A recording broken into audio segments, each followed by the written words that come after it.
Hi, everybody, and welcome to Burnout Culture. The industry sucks, and I think we suck a little less, honestly. My name is Kazuma Hashimoto, and I'm returning from aura farming. My name's GC Vasquez, and I'd like to open the podcast with an important announcement. Yeah? Well, first, let's let Cullen introduce himself. Hi, my name's Cullen, and I'm on that Hero Yui grind set. Oh my Damn, that's fucking pretty god, good. Cullen. Pretty good. Yeah. So, anyway, this might come as shock to my co-hosts. You know, all good things have to come to an end. So, it is with a heavy heart that I must announce that I am retiring my Hello Kitty Island adventure playthrough. It's been 200 hours. God.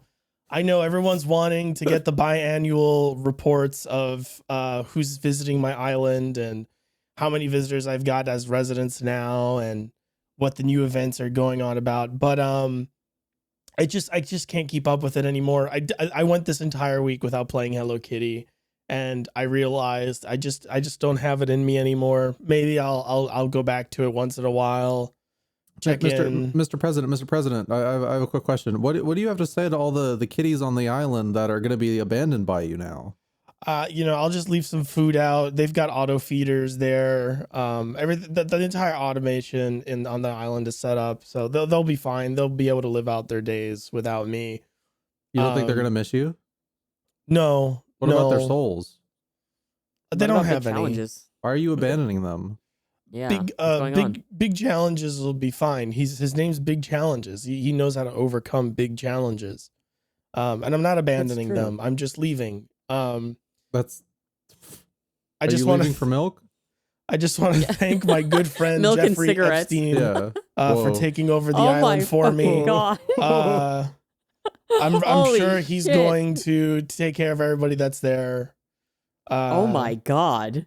This got dark. And nothing really bad will fast. happen. Not your Hello Kitty Island adventure being Epstein left edition. Oh my god. Anyway. Well, yeah. So, How's it going? Incredible. That's how you set a so- mood, folks. Take note. That is how you do it. So I'm gonna announce something too. Podcast listenees, burnouts. I have a full-time job now. Please Whoa. clap. Yay! Thank you. Which means sometimes I'll be aura farming off of the podcast because I will be traveling a lot. So it may be the Cullen GC Vibecast more frequently due to the fact that I now have obligations. I can't tell anybody who I work for, so just imagine like I'm in space in the tall geese, just out there, on the moon. We'll try to coordinate as best as possible, but if you can't make it, you can't make it. We'll figure it out. Yeah, we'll figure it out as we go. It's I'm not too worried about it, to be honest. Me either. It's just wanted to give everybody that update. So yeah, if you see me not here, it's not because we're no longer friends. It's because I'm a businessman now. I'm a salary man. Oh yeah, And, money. Yeah, I love money, and sometimes I have to go into the office for stuff. I have to do whatever the fuck it is that people do in an office. But speaking of tall geese aura farming, this is gonna be the Gundam Wing cast. Yes. This week. I assume so. For as much as we have to talk about it, yes. I forget when we started it exactly, or if we started it after the last podcast, but we watched all After the last podcast. Oh yeah, we watched all of Gundam Wing in like 2 weeks. Yes. It's kind of absurd. It was Cullen and GC's first time. Most people, I think, listening that know me know that Gundam Wing is like probably my favorite, even though I know it's not good. But Endless Waltz, and Frozen Teardrop, but yeah, no, you had an interesting time watching it, both of you. You went through the highs and lows of Gundam Wing. A lot of lows. High school football. A lot of lows. Yep, a lot of lows. That first half is I just will low. say, yeah, I mean, I do think Gundam Wing has some of the best character design in my opinion. I just like the art style a lot, so perhaps I'm a bit biased. But I do like very specific factions being represented like clearly through the way they dress, specifically the bad factions, the fascist factions, Mm-hmm. through traditionalism and shit. I don't know. I think Trey's firing his musket in that one episode talking about like romantic ideals and shit just did something to my fucking brain and like made me a gay boy at the age of like 12 or something. I don't know. But I also like the Gundam designs, even though, and I told GC and Cullen this because most people know this, that the series had some meddling in it from Bandai, in which we have to make toys, and that just sort of defined the entire series. Many such Gundam series. Many Really? such cases. Oh god, it's like that. Bandai meddling has like fucked so many Gundam series up. Seriously? Like which ones? I think Victory got meddled with a lot, and it made Tomino's Okay. time on that show just fucking awful. A lot of the times it'll be like they'll just cut off they'll just cut the episode count. Like Gundam X got its episode count cut down from like 50 to 39 because it just wasn't hitting the right numbers. Same with the original show. Iron-Blooded Orphans got meddled with like crazy because they got rid of the writer. Got rid of the writer, right? Yeah, Mari Okada. And a lot of people do not like season 2 because of that. I haven't watched it because I got bored by the first couple episodes as it aired. But yeah, no, they do that. It happens. I will say though, Wing is probably some of the worst studio meddling I've ever seen in a Gundam show. Yeah, it's pretty bad, right? Like, it's yeah. awful. It's like, hey, we need to introduce the Epion because it's like cool toy material. How are we gonna do that? I guess we're just gonna introduce a system that if you interface with it, you become a new type and it drives you insane. See, I kind of like the Zero system, but I do too, but it's just the character assassination of Zex Marquise. yeah, that's, Sorry, Miliardo Peacecraft. Hey, no, now his name's like Mega Aura Super Wind or something. Preventer Wind. Yeah, oh, Jesus Christ. Preventer Wind. But it's Go back to the numbers. It's interesting. That's kind of most like a lot of Gundam Wing is trying to do some really neat things and just not being able to for one reason or another. Sorry, I'm just recapping the show in my head, and Would you like to recap it for the audience? Losing, folks. How do you? Let's make the sick boy recap the show. How do you recap? How the hell do you This is what Gundam Wing did to me. I watched Gundam Wing, and now I have tuberculosis. Like, oh my God. How do you recap a show that has trouble recapping itself? The best recap is an Endless Waltz. The best recap is an Endless Waltz because Endless Waltz's recap literally ignores everything but like the first and last episode of the series. That's it. I would argue you might be able to just watch Endless Waltz by itself. I think because so it too. kind of you can. Yes. throws all the garbage of Wing is just tossed out. It just flushes it out, and then it rebuilds backgrounds for characters that we didn't get in the series. So like literally it's almost as if it's reintroducing you to characters without like it almost starts in media res, but it's not. It just the movie just like introduces characters that are not like fresh faces to like the people around them. They're just sort of like this has been going on sort of thing. So a proof that this was deeply meddled with by Bandai is that the person that wrote Endless Waltz also wrote the main series. Yeah. That's funny. And like you gotta be some kind of masochist to watch Gundam Wing, because if you're not into getting your brain messed with, like you're gonna hate the show. I hated the show, but I also found joy in trying to make this is I've been calling it Neil Breen Gundam, and that is what Gundam Wing is. because you're watching it and you're very confused, right? And you don't quite understand what's happening. And then you stop watching it for the day. You say goodbye to your good friends and you go hang out with some other friends who are not, watching it with you. And you tell them, oh yeah, I was watching Gundam Wing, and they're like, oh, what happened in it? Or like, how do you like it? And then you try to explain it to them. And as you explain it to them, you start laughing uncontrollably because the events of the show are so bizarre and so out there and make no goddamn sense. And you realize, oh my God. I'm gonna explain it really succinctly. It's like hopping into a syndicated TV show halfway, but every single episode feels like that. Yeah. Yep. 100%. Yes. And you start cracking up, and I'm like, it's so bad it's good. That's what it is. It's just it's so like I couldn't like understand that's what was happening to me until I started like thinking back on it. And it's like, okay, so here's our team of Gundam pilots, and they're they were specially chosen by some scientists to pilot the Gundam to put a stop to a conflict that wasn't happening yet, but they knew it would happen. Yeah. And then they accidentally stage a coup.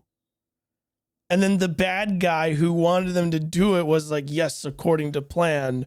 But the scientists who hired the Gundam pilots, who gave them the things they needed to do the coup, didn't want them to do the coup. They got taken advantage of, and they were forced to partake in a coup.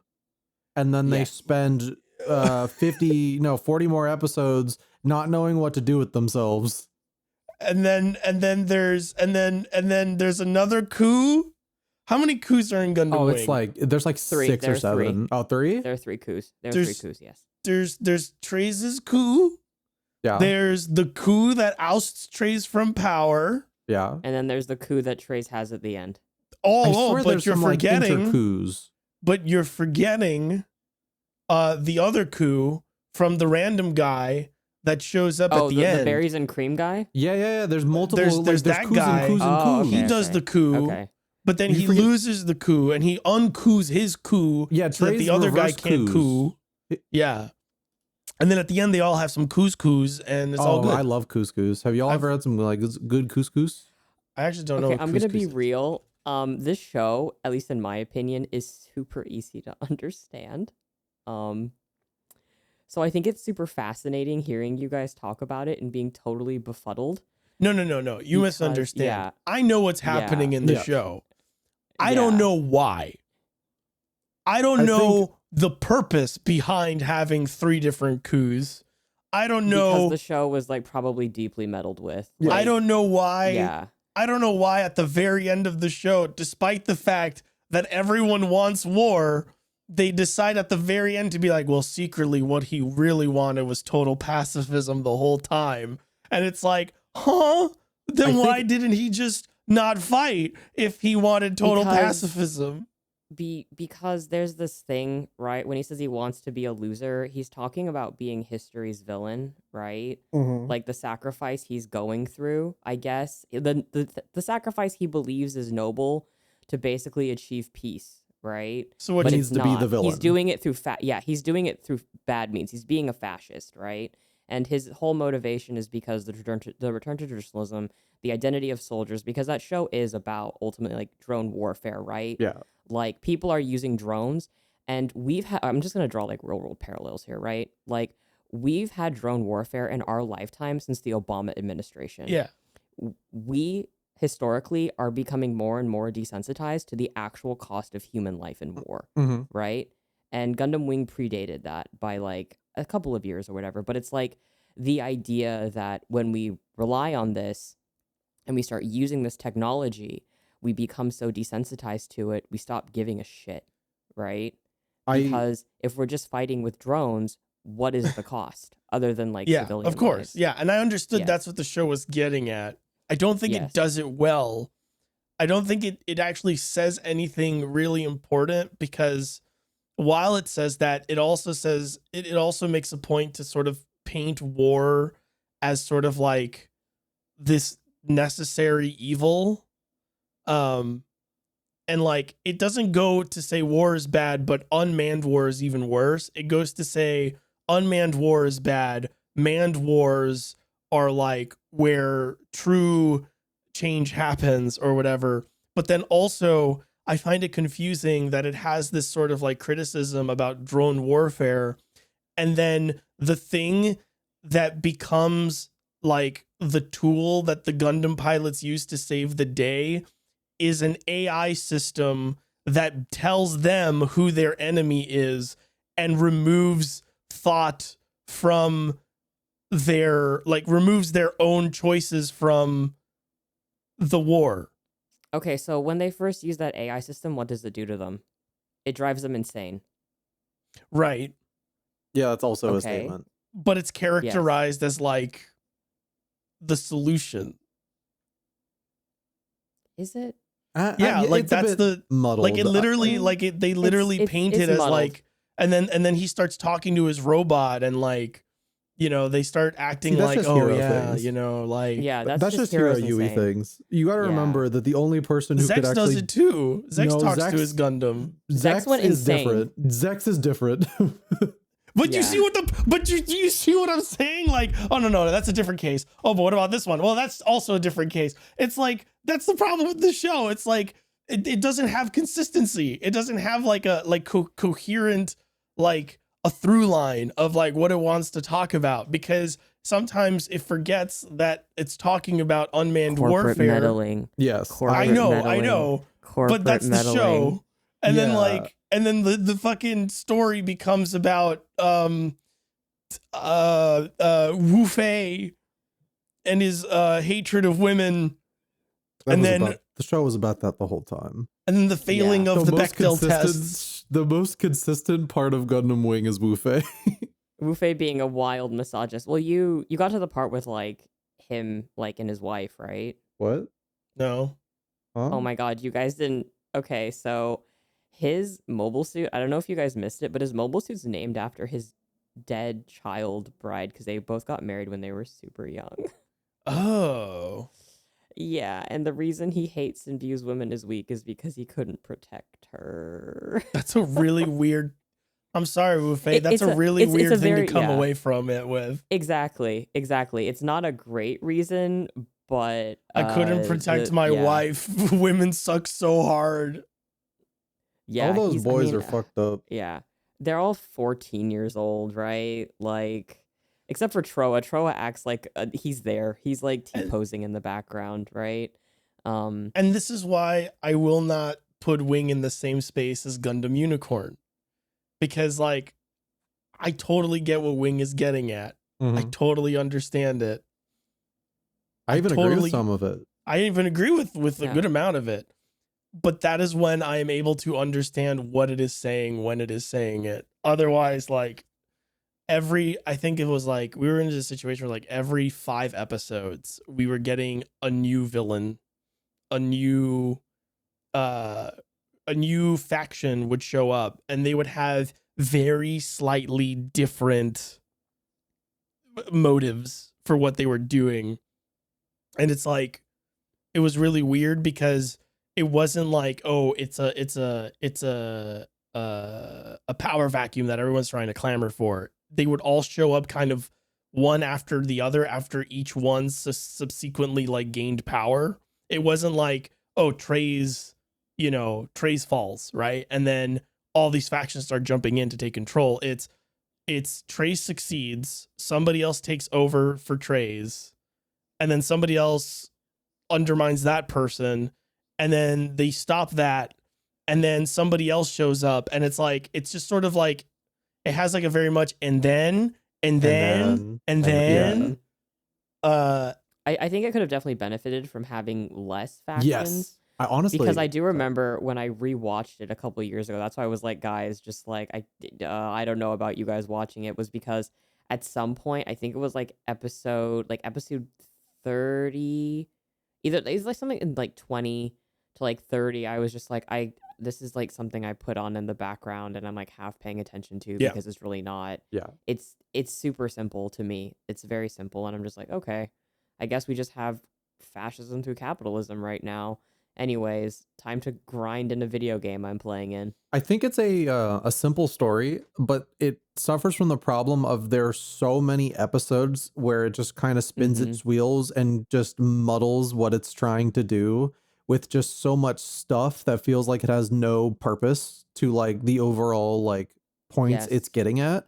I do think that by the end it does land the plane. The plane's pretty fucked up. It lost a wing. Some wheels are all gone. I think we lost a couple passengers on the way, and we did land in an ocean. But it did land, and I understood what Wing was trying to do. But I'm like, there's so many Gundam shows where I'm like, wow, you should have had more episodes so I could hopefully have understood what you were getting at. G-Quux. Well, actually, no, I get what G-Quux was going at, but it sucks. But it still could have used more episodes. Yeah, I was like, remember Gundam? Isn't Gundam cool? And I'm like, Gundam. It is also very funny though that despite the bits of abyss that Wing has, it clears the fuck out of G-Quux like any day of the week. Oh, really? Yeah. Oh yeah. Really?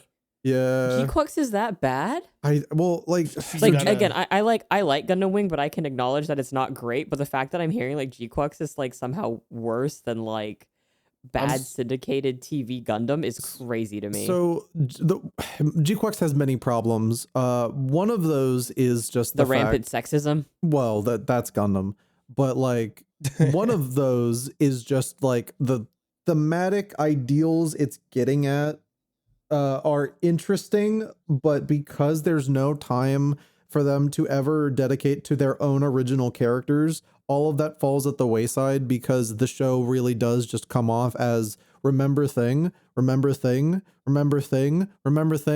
maybe you shouldn't remember thing that much. Hey, maybe thing shouldn't be that important. It's like, if thing wasn't that important, maybe we shouldn't have spent the whole time jingling keys in front of people who like 0079, you fucking idiots. Oh my god. So Holy like shit. Wing has a cast.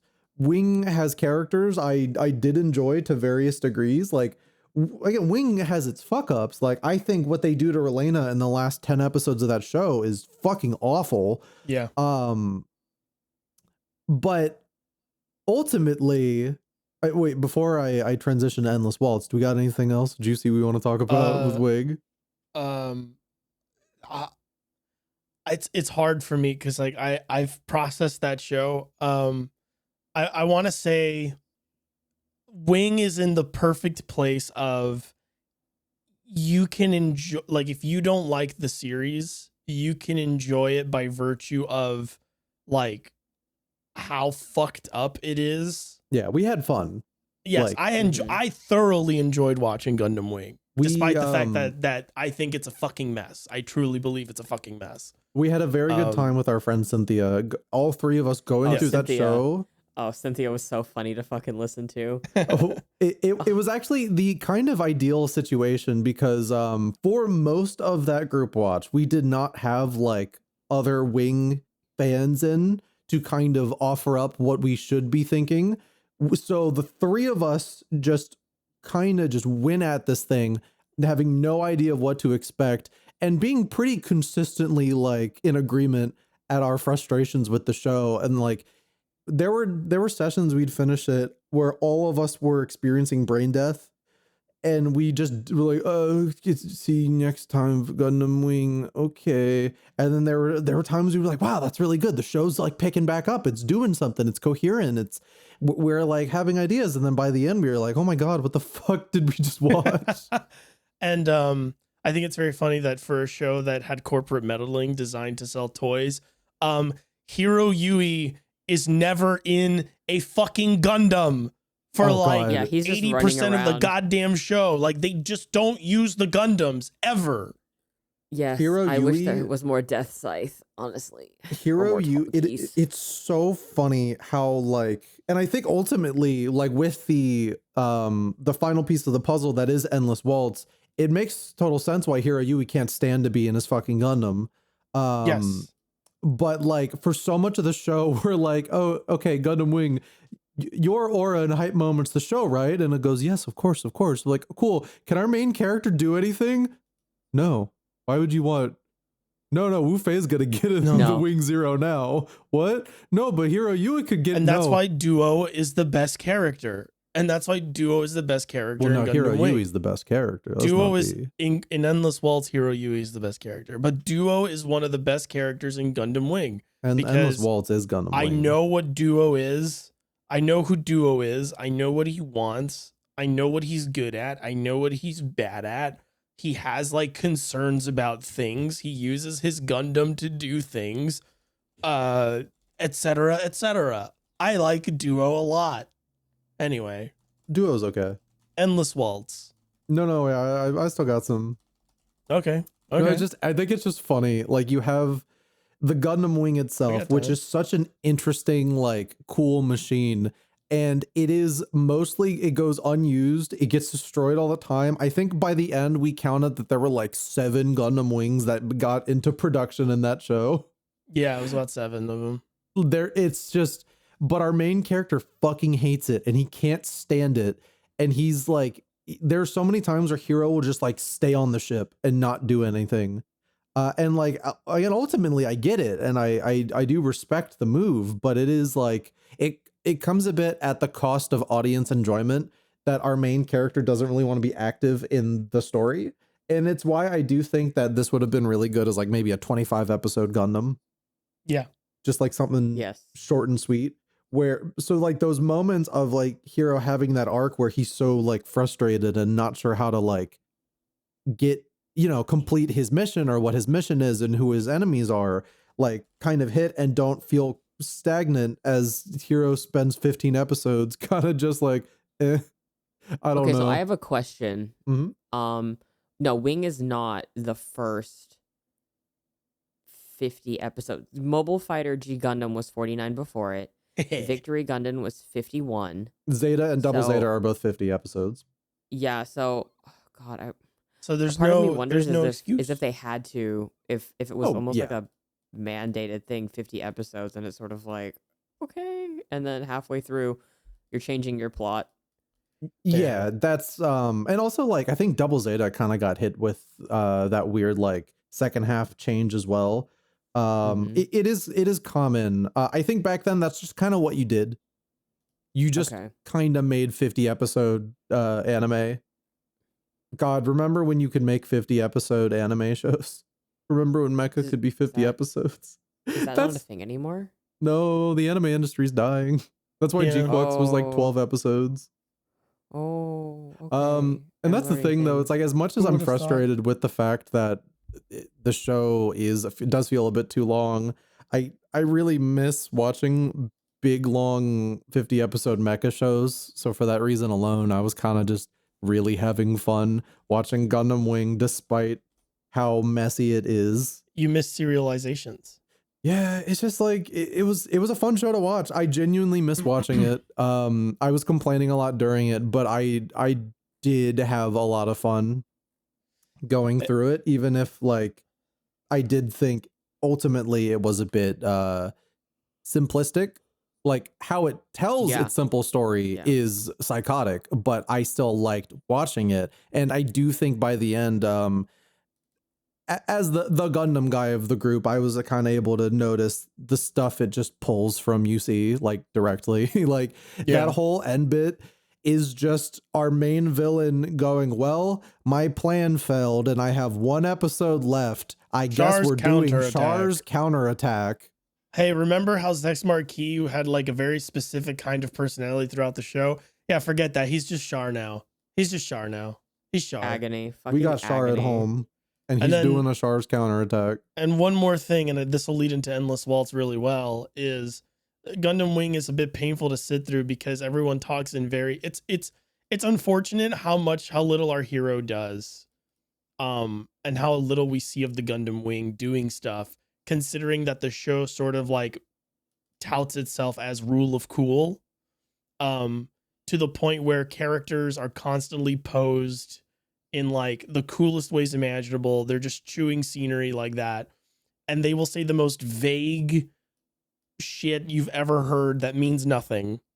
Like someone will ask them something and then they'll say something and then it'll cut away from them and you'll be sitting there going, okay, but how is that an answer to the question you were fucking asked? And it's not an answer. It's very vague and it's very like ambiguous. And it means nothing because it doesn't add anything to the story or like what's going on. It's not even good flavor because it doesn't make any sense. It's just people trying to sound and act cool the entire show, which is why when we started watching Endless Waltz, I braced myself for more of that. And I was greeted with Endless Waltz it's objectively good. Endless Waltz is literally objectively good. Yeah. And I was greeted with some of the most well told, just we know what we're about, we know what we're going to make this movie about. Here are your characters, here's some background information you didn't know about them. Endless Waltz recontextualizes every one of our main characters, our boy band, if you will. Hiro, Duo, Troa, Quatre, and Wu Fei. It recontextualizes all of them into something that you can get behind. It puts them in a conflict that takes place after the series, but is a conflict that 100% is reasonably likely to happen in that event of such a thing occurring. And then it uses it not just to extend and like clearly state what the values of Gundam Wing were, but also to follow up those values with an extension of like what that means, and also to address, like, self-criticize some of the things it said in Gundam Wing in the series. Followed with incredible animation and some of the most, like, one of the best moments in Gundam ever. Oh yeah. Like, it is so funny how all of us were like, maybe like we ended Gundam Wing pretty much all just being like, it was. And then you finally got to Endless Waltz. You got to one of the best pieces of Gundam media ever. I like Gundam Wing. I think all things considered is aura and hype moments. The Gundam, Endless Waltz is the most aura, the most hype moments. But like GC said, with because meaning. of the recontextualization, it also does insane work, basically saving every single one of its characters. Yes. Like insane amount of work. When Zex came back as a fucking Graham Acre 00, I was like, that's what you do with Zex Marquise. That's exactly what you do with Zex. Like, that's it.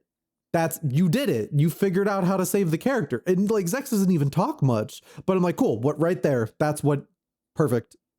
That's it. And then he did the thing where he cut the fucking spaceship or whatever, and you were losing your mind. I did. He did the thing again. I that moment happened, and I was like, I got really hyped, and I was like, wait, what's going on? Is this movie good? It was like, I was just really impressed, like, because it takes characters like fucking I'm trying to think like who else it like. Relena. Oh god, Relena might not be too like active. She doesn't like hop into a robot or anything, but it takes her kind of her anti like conflict, anti-war, like complete pacifism thing. Yeah. And they have a moment where she understands that the only way to achieve peace is through some form of action. Like, even if you're not like killing someone, it is still like her being like, no, you can't just sit in a room for 10 episodes and do nothing and then call it pacifism. Like, you do need to actively like try to help things. And yes. like all these people are fighting to achieve your dream, and you need to help them. Activism. Like, yes. Basically that. She realized she needs to become an activist and stop posting online. But no, she's like the most interesting version of herself. All the boys are pretty good. I feel like Quattro's kind of like, Quattro doesn't get too much, but by the end of the show, like, Quattro was fine. Troa gets some interesting backstory. I will say though, Wu Fei gets some good stuff too. Yeah. Like, at first I was like, we were laughing because it's like, oh, okay, Wu Fei is a Nazi. All right, that's very funny. But like, his conflict with Hiro is genuinely very interesting. Why he's doing this is like interesting. it he is literally works. afraid of what happens when he becomes irrelevant. Like Yeah. when he is And- no longer needed as a soldier.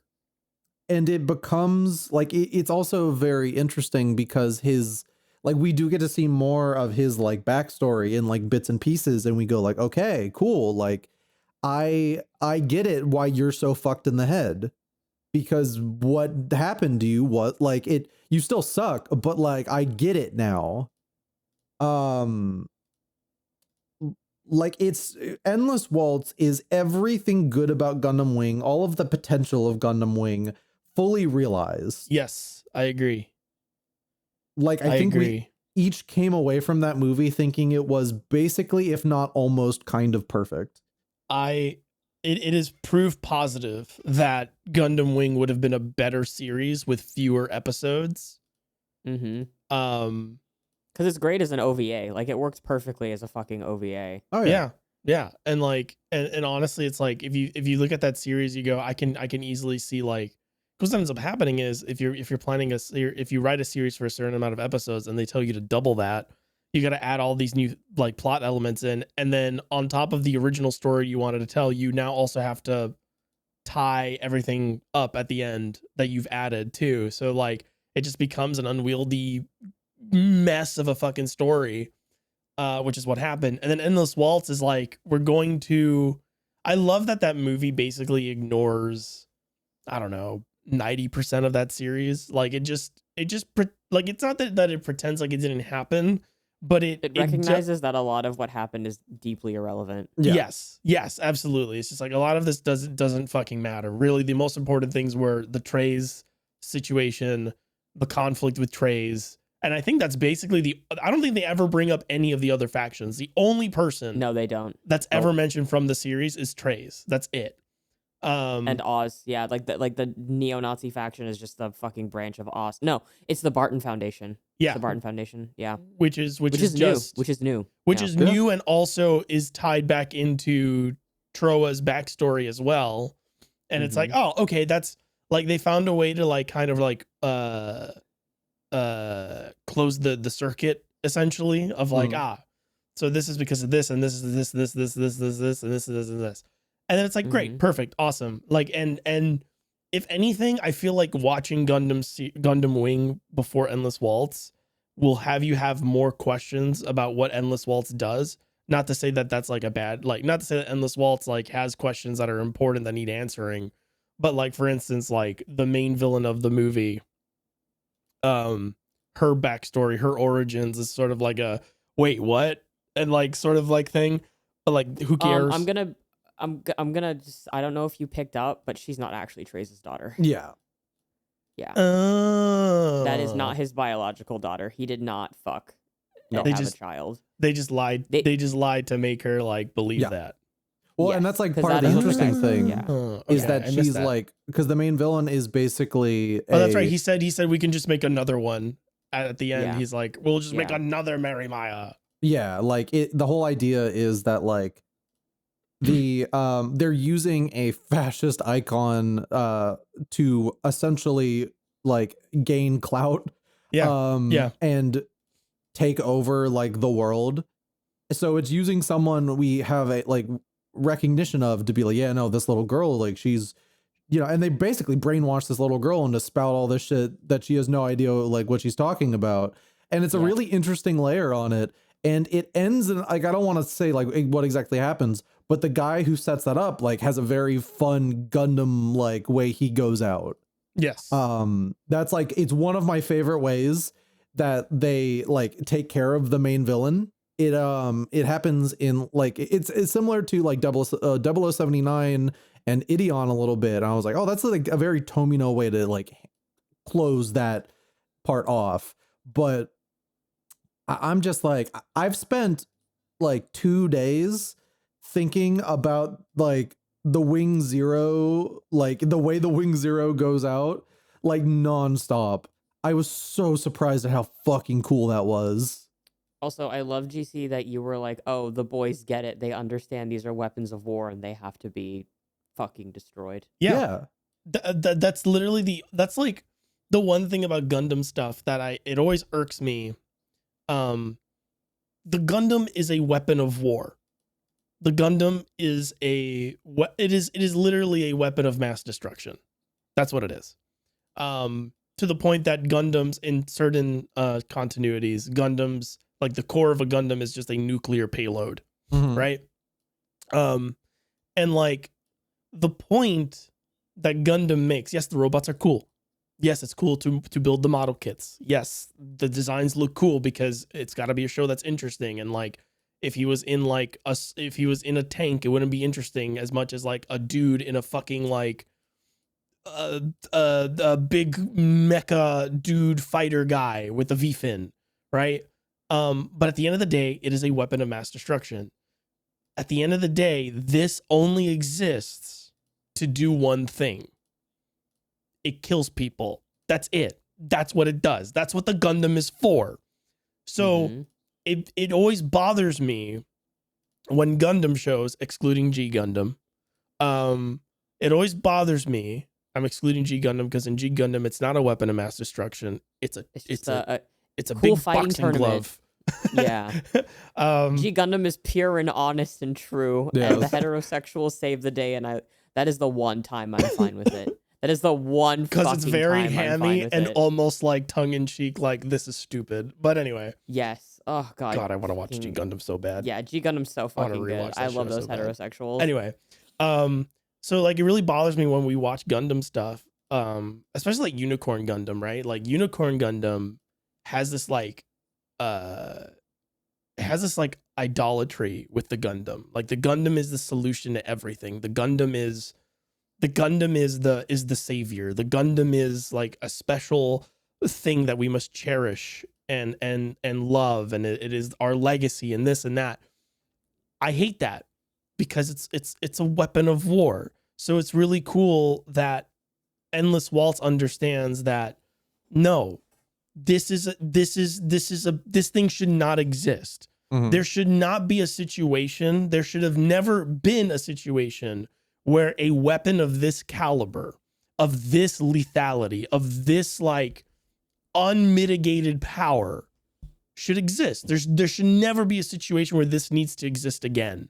So we have to destroy it, because for as long as this exists, someone will find a way to use it to create conflict, to create war, to create suffering. These are tools of suffering.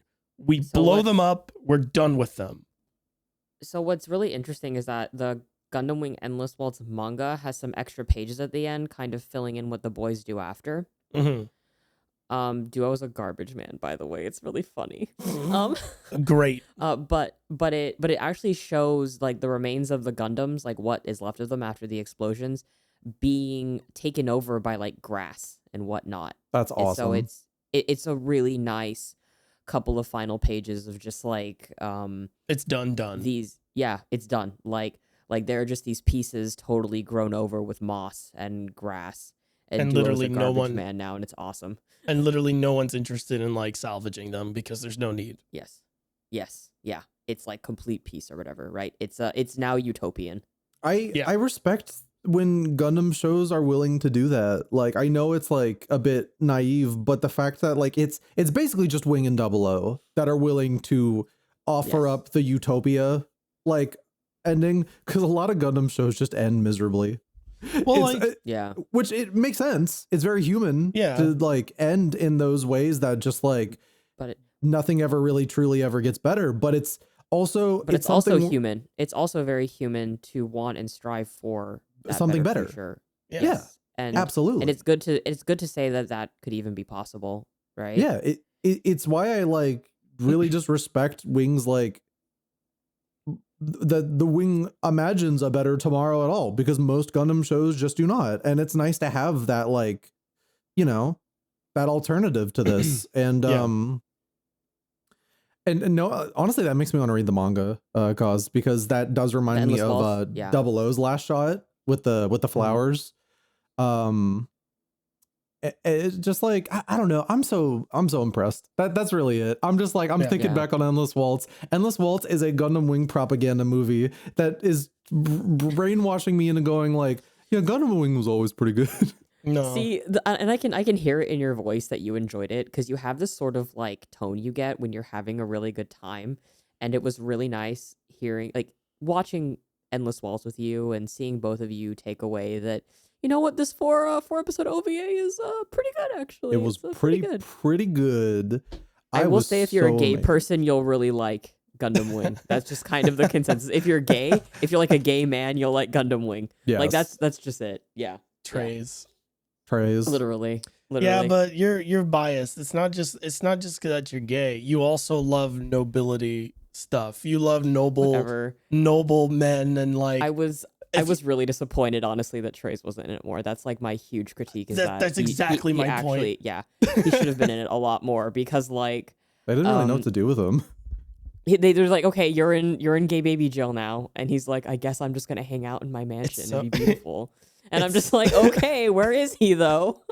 It's so funny. It's like Kazuma, here's a man, and you're like, yeah, whatever. And I go, but what if I slick his hair back? And you're like, oh, and I'm like, what if I put him in a petticoat? Oh, and it's like the more layers you add, the more of a character it becomes for Kazuma to be like, perhaps there is some joy I can derive from this media. Okay, but also context. I was a big 613 person, so I this literally brought me back to the days of like being young and going on fanfic.net and seeing what I could find. Right. Yo, if So Trace was a vampire, you'd be all over this show so much harder. I'm not super into vampires, Okay. Admittedly. Sorry, if Yeah. he had white hair. Yeah, if he was a No. vampire, that would do something for me. Damn it! I have to recalibrate. See, Jake is the white hair person. He likes Zex. I like Trey's. That's our thing. I have to right? Like, I have he's to like, recalibrate my parameters for But sniping you with that characters. Instagram video you sent me that we're not going to talk about absolutely fucking targeted my dude. Yeah, so you do know me. You do get me on a fundamental level. So, but yeah, I'm really happy that you guys liked Endless Waltz because it's just super good. And now I think you guys should watch Big O. Oh, I love Big O. It's on the list. I love Big O. I'm still trying to like knock out my like 90s like Sunrise or Gundam like, you know, binge. Big O is 90s Sunrise. No, I know, but it's near the end. Yeah. So I'm trying to work through the like early 90s stuff right now. I think the latest 90s I'm at the moment is Gal Gaigar, which yeah, and you're loving that Gal Gaigar is Link pretty Zelda. good. Yeah. I'm kind of though just waiting for Gal Gaigar to get like really good because right now it's just like, wow, this is a really well animated show with cool moments. When's the plot going to start?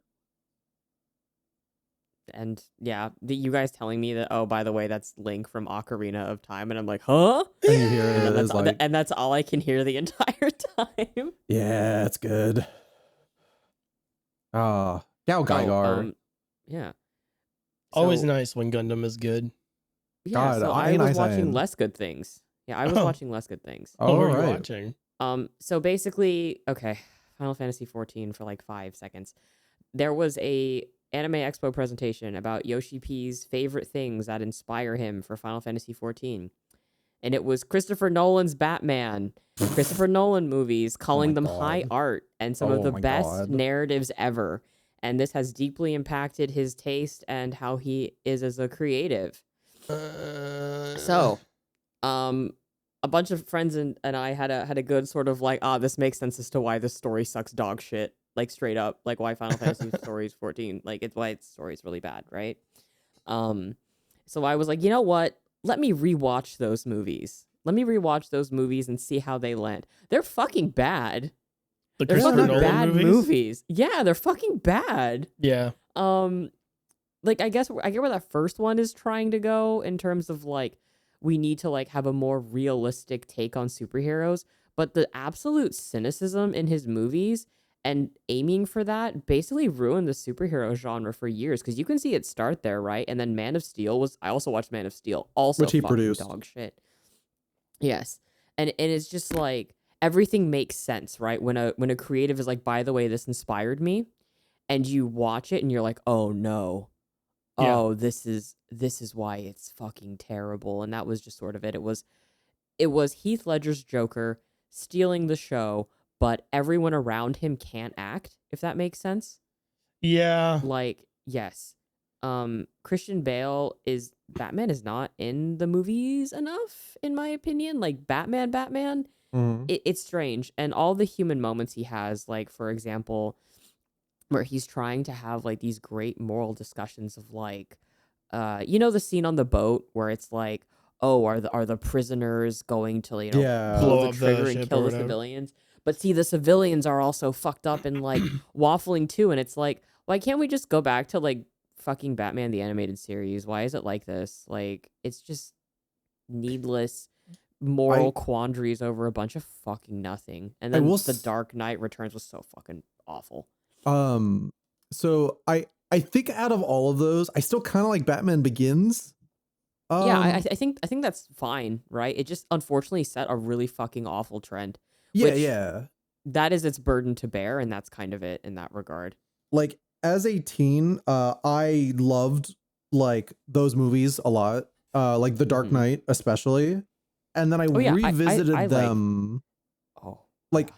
like I think as a film, like not saying like whatever, like, the writing or anything of The Dark Knight, it is a very well shot film. It's like very impressive to look at, but It's competent, right? yeah, it's but as those goes on, like as those movies go on, I feel like they just get like kind of like thematically worse and worse and worse. Like, and it's led me to go like, okay, cool. So like I like Batman Begins, and I kind of don't really want to rewatch the other two ever again. By the time you get to the last one, it's just like, we got our cops are so important. We need our cops. Where's our cops? We got to get our cops Also- back. God bless the Also, police. he's really allergic to casting brown people into his movies. Mhm. Yes. Bar like Morgan Freeman. Ra's Yes. al Ghul is so funny. It's the funniest. Like I'm honestly, like I'm a bit worried now to like, because I when I did the rewatch of all those, I became a bit worried to go revisit my actual favorite Christopher Nolan movie, the Prestige. No, I'm that No, movie's that one's great. actually fine. That one's actually Okay. fine. That movie's That's amazing. before that movie that's is so before good. he started. That's before he started getting his ego fucking inflated and thinking he was writing Shakespeare and shit. Mhm. Like I'm- literally, yeah, he was like, "Oh yeah, do you know like the Dark Knight is actually very deeply inspired by Shakespeare and whatnot." And I'm like, dude, please be quiet. Yeah. Please Yeah. stop. The Prestige is still fine. Yeah. I Ross, want to did you see the Batman? I have not. I did. Sorry, GC, you go. I know you were asking Cosmo, but I haven't seen Yeah. Batman either. Go. Yeah. No, keep talking. Keep talking. This is yeah, good. I've watched it. I think what initially turned me away was that the director is deeply, deeply obsessed with Kurt Cobain. Like something in the way is literally in the Batman theme. He calls that Batman the Kurt Cobain of Batman, of like Batman, and he actually used like real life, like really close to real life anagrams the like BTK and the Zodiac Killer did, which I think is really disrespectful to survivors of like BTK that are still alive. Did not know that. I quite yeah. liked that movie.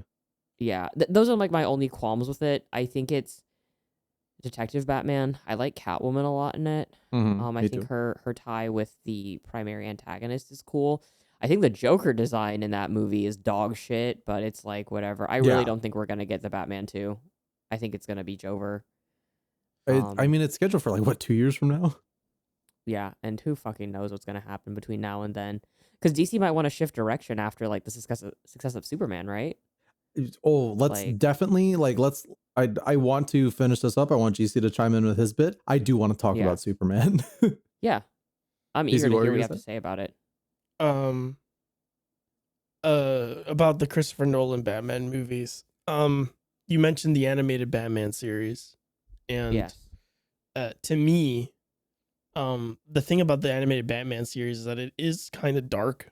It is kind of It can get gritty. really fucked up, right? It can get really messed up. But one of the important things about Batman to me is this is a little bit surface level, but it's the duality of the fact that most of Batman's villains are people who have been failed by the system. Mhm. and he is the system. So he is Bruce Wayne. He is multi-billion dollar company owner Bruce Wayne, right? He is the system. He lobbies for everything, whatever, right? And then he's also Batman, who puts a stop to the people who are trying to like harm others, but they are also victims of the system. So one of the things the animated series does really well is show that Batman actually has a lot of compassion for his villains. He knows why they're doing the things they're doing. He knows how they ended up there. That's what frustrates him about his work as Batman. Whereas this fucking Nolan Batman's just like, all right, time to break some fucking bones, everybody. And I'm like, I don't know what I straight up don't know what that Batman's motivations to do anything are, aside from the fact that his parents died one time by a criminal. And it's like, that's the problem that people forget. And that's why like you get like really bad representations of Batman, or at least obsolete representations of Batman, where it's like, yes, okay, he lost his parents because of like a crook tried to like steal stuff from them, and then he kills them or whatever, right? But like that happens when he was a kid, and then he grows up to like learn about like the criminal justice system, what Gotham is really like, why people end up doing those things in the first place, why does Gotham suck so much? And then he becomes Batman to stop people from suffering like he did, but also he is painfully aware of the fact that the city itself is fucked up and rotten to the core. Like he understands that it is not specifically the man who killed his parents that is the problem. It is not specifically the fact that he was a criminal. It is the events that took place in that person's life to lead him to that point where that happened to his parents. And then that's like the more compelling thing about Batman to me. And I've always felt like I like The Dark Knight, but like they always that movie focuses so much on putting people in impossible scenarios and being like, look, when up against the wall, people become callous and uncaring and fucked up and evil. And it's like, because when you put people into a survival situation, they're going to act on their survival instincts, which is I need to live. Mm-hmm. Like, that's not a good representation of the human heart, because you have removed the human heart from that scenario. So to put people in those situations in your stories, and then it's like, oh yeah, but they didn't do it, right? They didn't do it. Like somebody else stepped up and like prevented it from happening. And that's the point, is like, no, human beings can whatever. And it's like, this is so like out of the norm that it's like, it's not effective as like a way to prove anything, one. And two, I don't find it an compelling? Interesting scenario. Yeah, I don't find it compelling, because it's like, it's not a situation. Cynical. Huh? It's deeply cynical. Yeah, but it's also not a situation that I would find myself in. You know, like if you put me like that would happen to me. like it's not a fucking Cullen stuck on a boat. No, but that's what I mean. Do I have like, to blow up the prisoners? Literally, it's not a situation people would find themselves in. Like, you're not going to find yourself in a situation where a maniacal maniac has like strapped a bomb to two different boats and is like, GC's okay, like, why do you got to push a button? Like, it's cartoony. It's cartoony and like stupid. Like, it's not like a real life scenario that the Joker has put people in, despite the fact that the movies try to ground themselves in this like faux realism. I'm just imagining like Batman with tank. GC on the boat, like explaining to the other passengers, like, truly, like, I don't think the Joker put bombs on us. I don't think anyone would do this. I think honestly, let's just get off the boat. I just find it kind of goofy, because it's like they want you to take this Batman movie seriously, and then you get like Two-Face Harvey Dent, and it looks terrible. It looks like out of a cartoon. And then you get the Joker, and the Joker is doing like pencil tricks and murder. The Joker is doing Adam West Joker-esque plots in a movie where I'm supposed to be caring about Bruce Wayne's like relationship with the lady whose name I always forget, because they don't really, with Rachel. Who they forget in the next movie because they want to pair Batman with Catwoman. Oh, she dies. Dude, she fucking explodes. I know. But then like there's no like, oh man, I'm sad that my not girlfriend died. It's like Dark Knight Rises happens, and it's like, who's that? I don't care. Catwoman. And it's like Anne weird. Hathaway. Yeah. It's also, I totally just remember this right now, that those movies, do you remember how they had History Channel specials about how cool the military technology was in those movies? Yeah. Yes. I remember watching that in the Blu-ray special features where Christopher Nolan's like, I love the military. They give us all the money and then we put it in the Batman and Batman flies around in the tank. He's pretty cool. It's just like... That was kind of insane to me. It feels very post 9/11, weirdly enough. Oh yeah, like at the time when I was a Yeah. kid watching it, I was like, yeah, okay. And then I like develop an actual brain and I'm like, wait a second. This is a bit weird. And yeah, you know, the era of DC superhero cynicism. Fucking Superman in Man of Steel, his dad being like, can't save everybody, let me die. And I'm like, dude, what the Why? fuck is this? Yeah, could like the pick you fucking up. when Clark's like, but I wanted to save those people. It's like, maybe you shouldn't have done that. Maybe you should let Maybe them that die. was a bad idea. Maybe you should let them get murdered. Maybe people die because You know, Clark, not all lives are equal. You gotta understand this, Clark. Yeah. You're a god, Clark. Remember the teachings of Jesus Christ. I'm gonna make you a Remember- little Christ boy. Remember how like the lesson that Superman learns about the fact that he can't save everyone is that sometimes when he can save someone, he just shouldn't. What a great Yeah. lesson. What a great story. Fuck you, Zack Snyder. Fucking stupid ass, dumb DC cynicism. Oh, I also rewatched Batman versus Superman, but everyone knows that's bad. I don't I gotta want talk to watch about that. I've never seen it. You've never seen it? No, I didn't. it's I fucking looked bad. at Cullen, I looked Cullen, at what Man are of you Steel. doing? What are you doing after this? I probably have to like get some work done on some stuff, but like because I also haven't seen like I haven't seen all of Man of Steel. You don't have to. No, you I don't know. have to. If I watch them, I want Oh to my watch all God. of them because you know me. I love my garbage. I love my Oh, delicious boy. garbage. Well, Okay, so- thankfully you so Man only of have Steel to is watch Man Coco of Melon. Steel and then Batman Yeah. versus Superman. See, here's the thing. those are the No, only I'd two want to watch related. just. I'd want to do all of them. No, but I mean like to get to Batman v Superman, you just have to watch Man of Steel. Yeah. Yeah. So like Yeah. I want to do all 3, I guess 4 of the Zack Snyder bad movie verse. So Man of Steel, Batman v Superman, Justice League, Justice and League then- again. Oh yeah, And- the Justice League as well. director's cut or whatever, right? Like Oh There, my no, God. there was a second Justice League movie, wasn't there? no, it's just a No, director's that cut. was director's cut where Yeah. Oh, you get to watch Henry Cavill's mustache photoshopped face. clean Yeah. face. Yeah.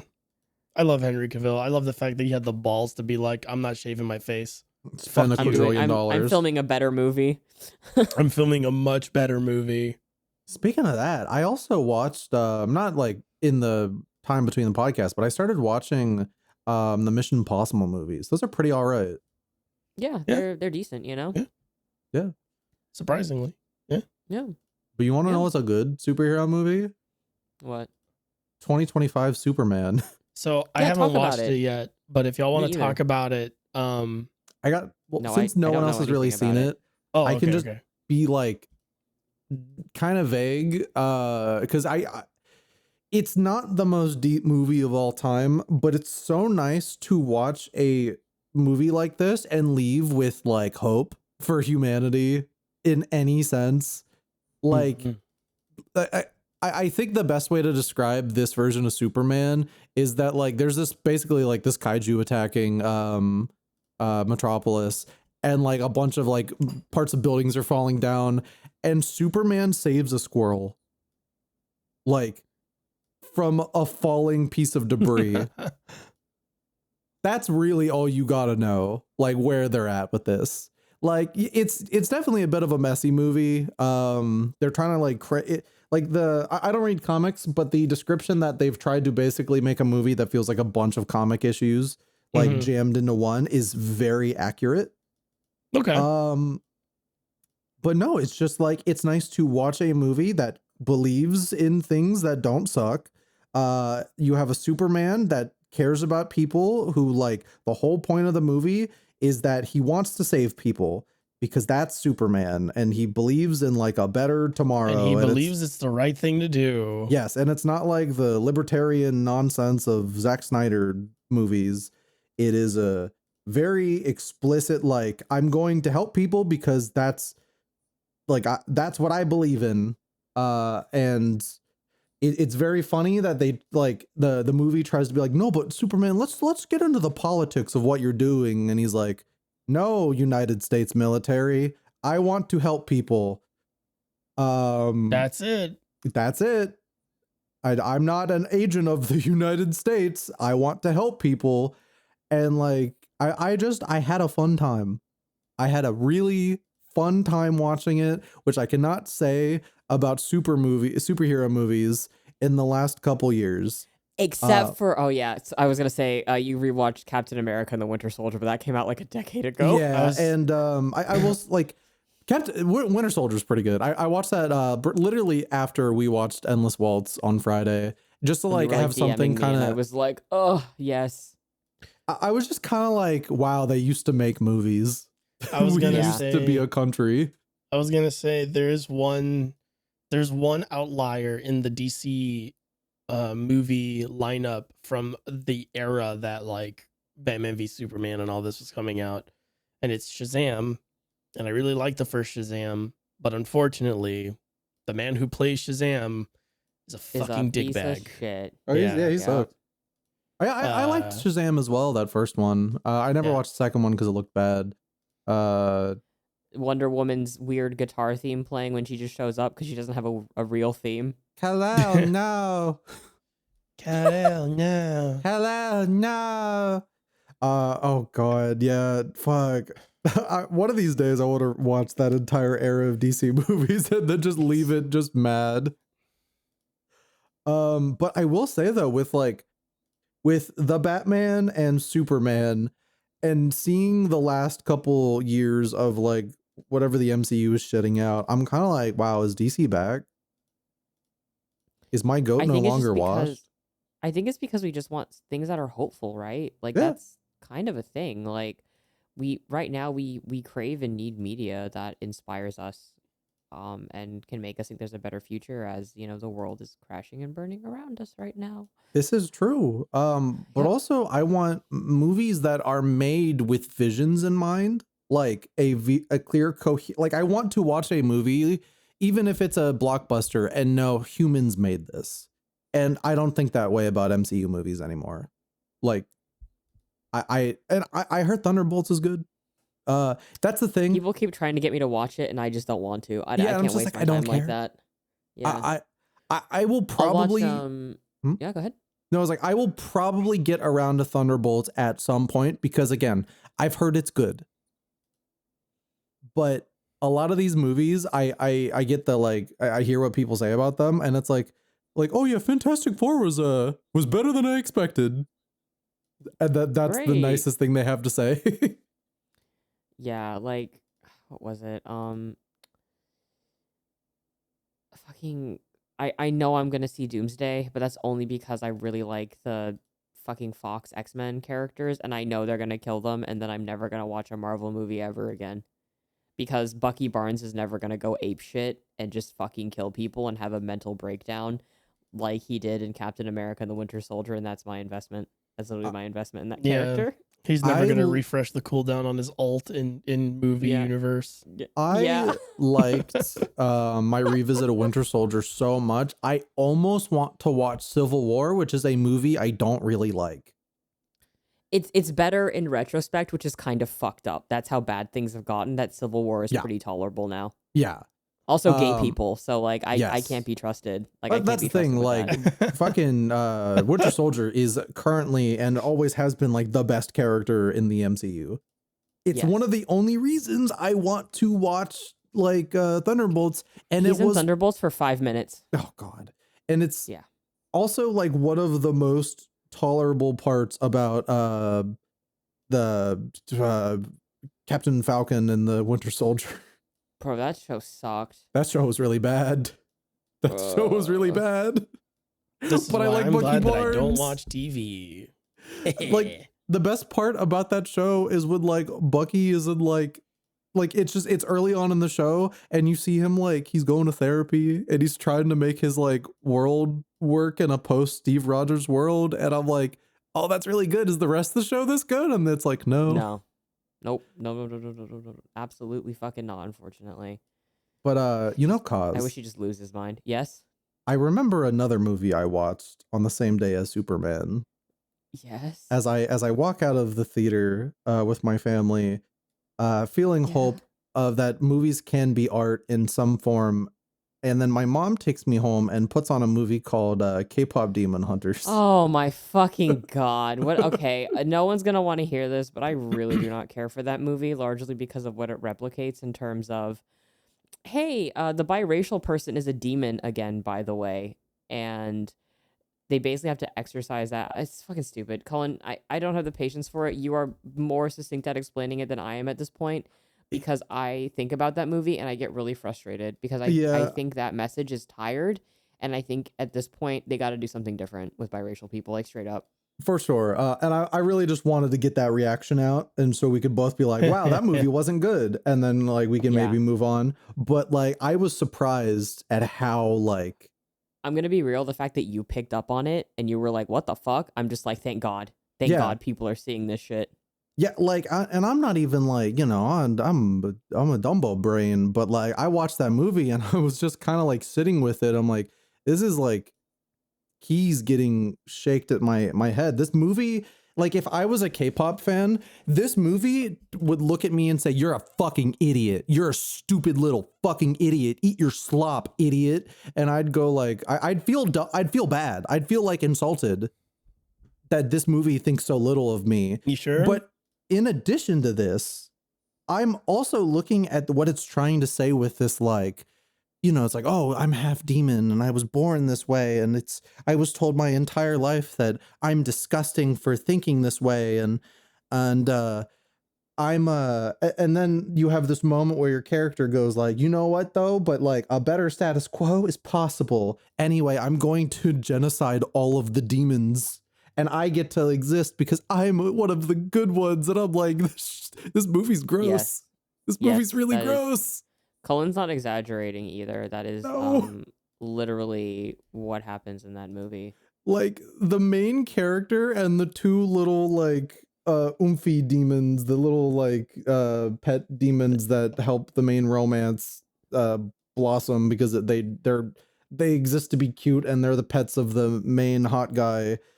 They get to exist as well because they are good demons, but all the other demons are bad. And I don't know. It's like you think about this movie more than a second and it's like, oh, that's gross.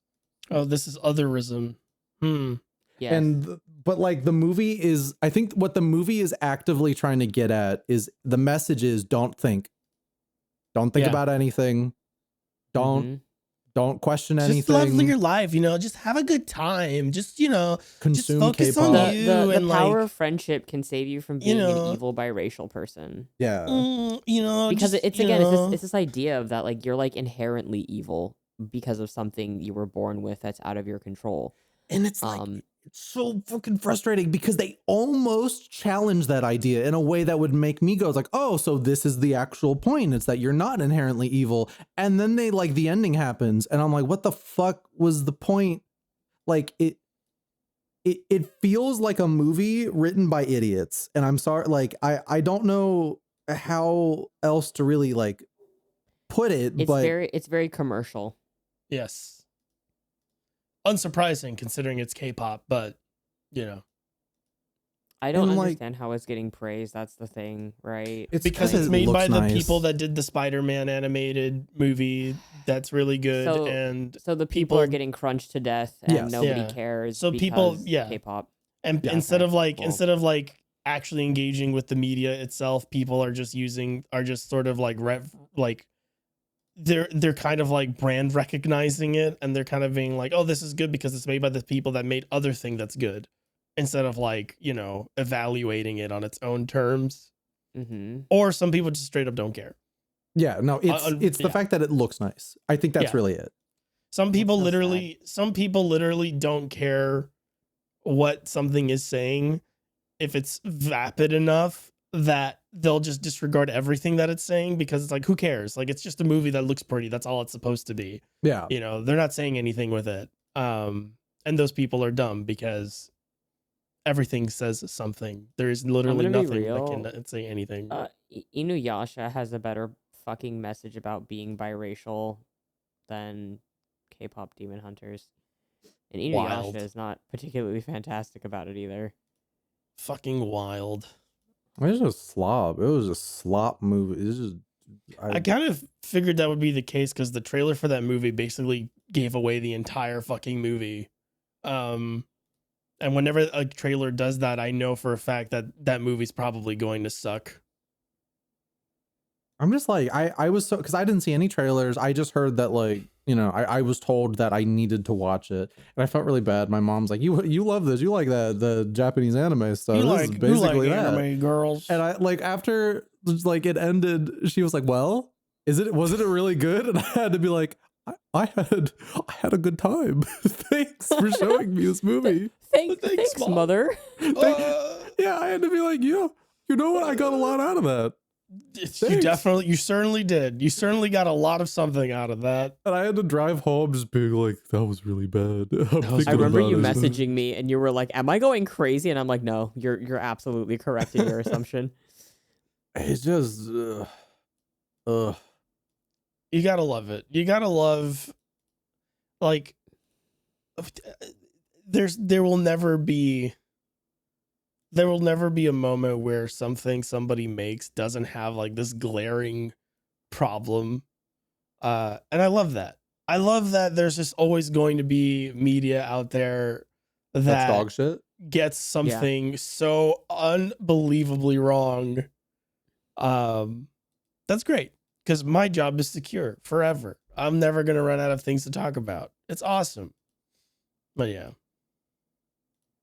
I think that's all the movies I K-pop watched Demon recently. Hunters. Yeah, K-pop fucking Demon Hunters. I'm like really playing any games either because I work all the time now. So I'm spending my time like reading about the history of whiteness in America and watching movies because I can't play video game. So, That's okay. Yeah, I played a just little. watching I'm anime missing, lately. I'm missing out on my Parliament meetings in World of Warcraft. I don't know what laws are being passed this week. Crazy. Sorry. I have actually been playing a couple games since we last recorded. Few I can't talk about, as I mentioned in the previous episode, but I did play Peak. Oh yeah, Peak looks good. Oh, play the Peak. game. I was like, what's good? I played Peak. Peak is a game, for people that don't know, it is a game where you play as a bunch of scouts who go on a little trip and your plane crash lands on like an island. And you and your friends, it's usually up to 4 players, but there's already a mod out there that unlocks it to like 20 players, and the game is stable enough that it doesn't matter. It totally works. And you have to climb to the top of a peak, the peak of the a mountainous island that you're on, to get rescued. And I thought it was gonna be like a really silly game, and it is, but it's actually really fun because the climbing mechanics feel really good. The way they've like, it looks like one of those like wibbly wobbly physics games, but the way that like your character climbs things, and like the way that, I don't know if you've ever played a physics-based game, like a physics game, like Gang Beast a little bit. a Gang Beast, Octodad, Yep. like literally like a game where like it's just using like wild physics to do stuff.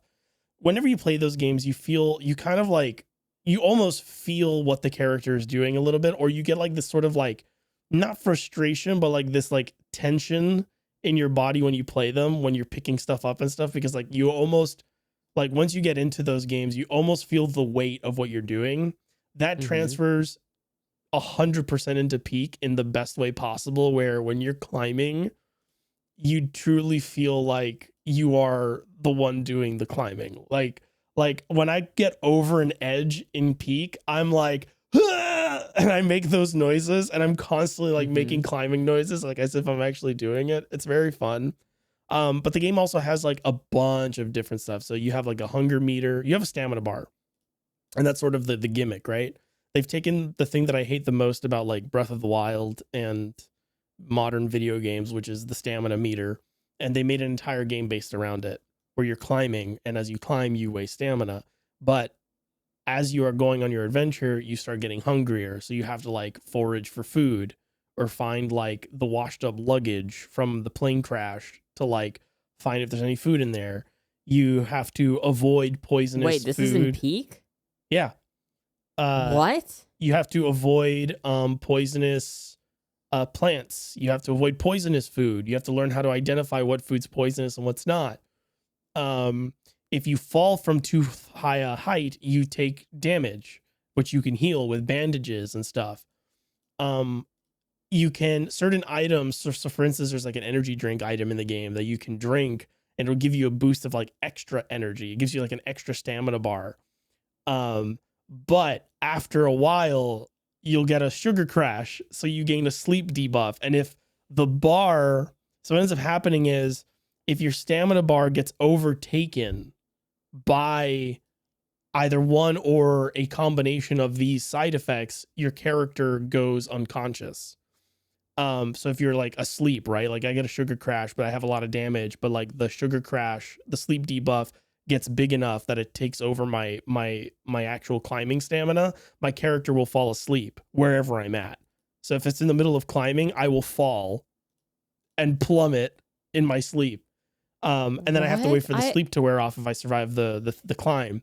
Sounds fun. I literally had no idea about any of this. You make me actually want to play this game now, GC. Yeah. Cause about to hop on Peak.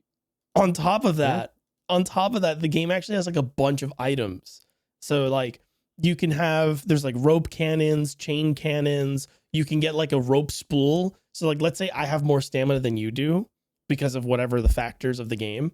I will climb up to a thing and I will lower. I can climb up to a place that you can't, but then I can lower a rope and tie it and hook it into the wall so that you can climb the rope, which uses less stamina to get up to where I'm at. I can also extend my hand out to you while you're climbing to pull you up. You can also get on my back while I'm crouching, and I can jump to give you a boost higher up to another platform. There's so many different ways to do things, and there's so many potential like status ailments you can get. And there's, I think right now there's 4 different biomes. And they all have like their different quirks. So like the first biome's like basic. Nothing really happens in it. But the second one, it has like periodic rain, which makes climbing hard. In the third one, there is a randomized snowstorm that starts blowing in different directions every now and then. And you have to like look for shelter to avoid getting like a frost debuff. In the fourth one, there is a rising lava current. It like ebb and flows, so it doesn't like constantly rise, but it goes up and down. And like there's like randomly certain platforms will just catch fire. And like that's like, and like the game is like that all the time. And then on top of that, the map changes every real-time day. So the way the game is set up is that it procedurally generates this mountain that you have to climb in all of its biomes.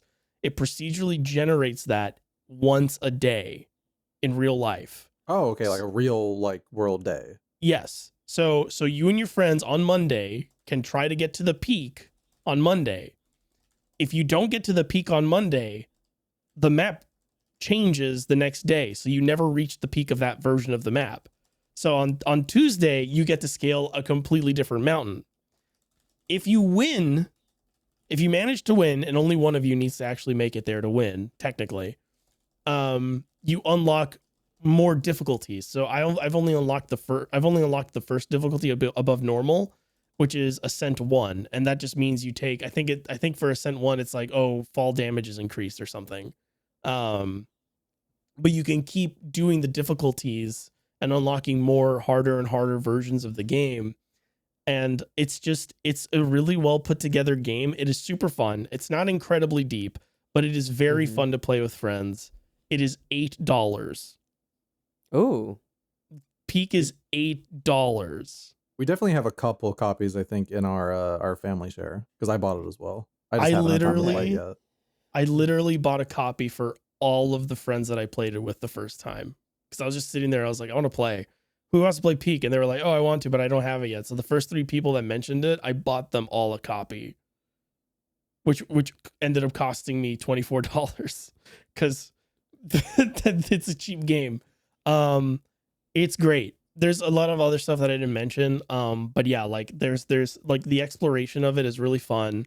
The climbing aspect is really fun. It's a very good social party game. Yeah.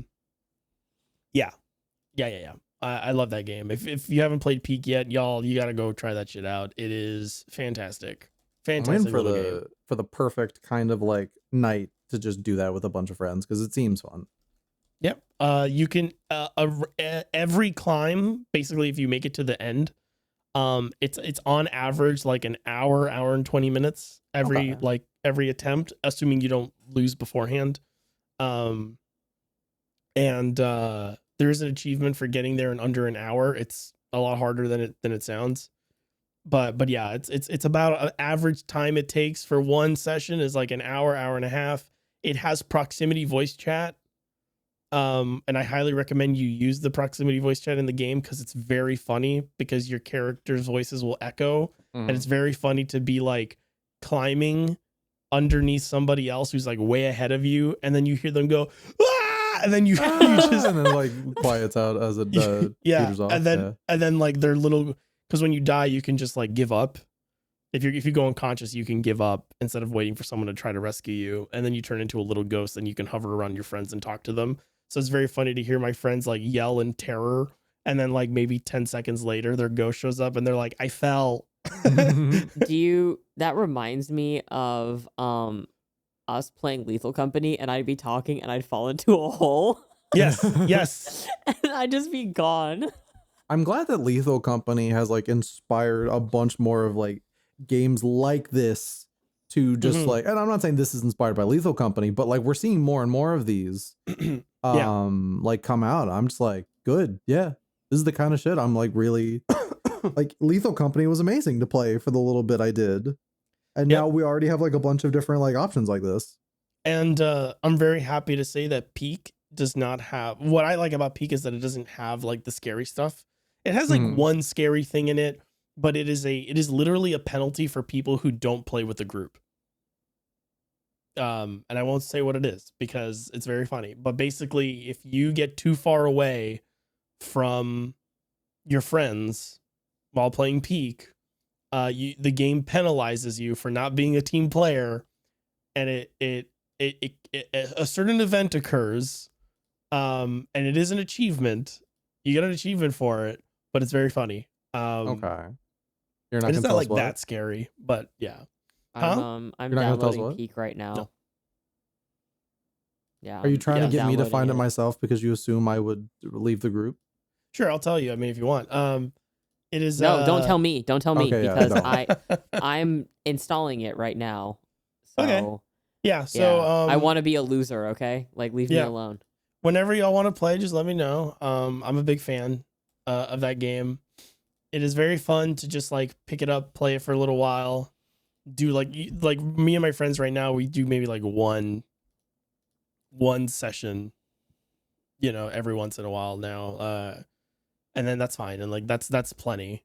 And that's exactly what that game wants to be. It doesn't want to be a game where you're like playing it for hours on end. It's very much like almost like a board game in video game form of like, oh yeah, let's play like a game of Peak. That'll kill some time. Oh, that's a fun thing to do together. Yeah. Okay, good. Oh, we did it. All right, great. Let's move on to the next thing. Very, very, very much in that space. I love it. Okay. Yeah, I want to give that a go. Yeah. I just don't know when I'll have time to, but I do want to give it a go. Yeah. And that's all I've been doing, really. Yeah, I feel like this was I wouldn't say uneventful 2 weeks for us, but I feel like we've done a few things in great degree, if that makes sense. Yes. And I think that makes this a really tight episode, and for us to move on to some questions. Yes. Yay!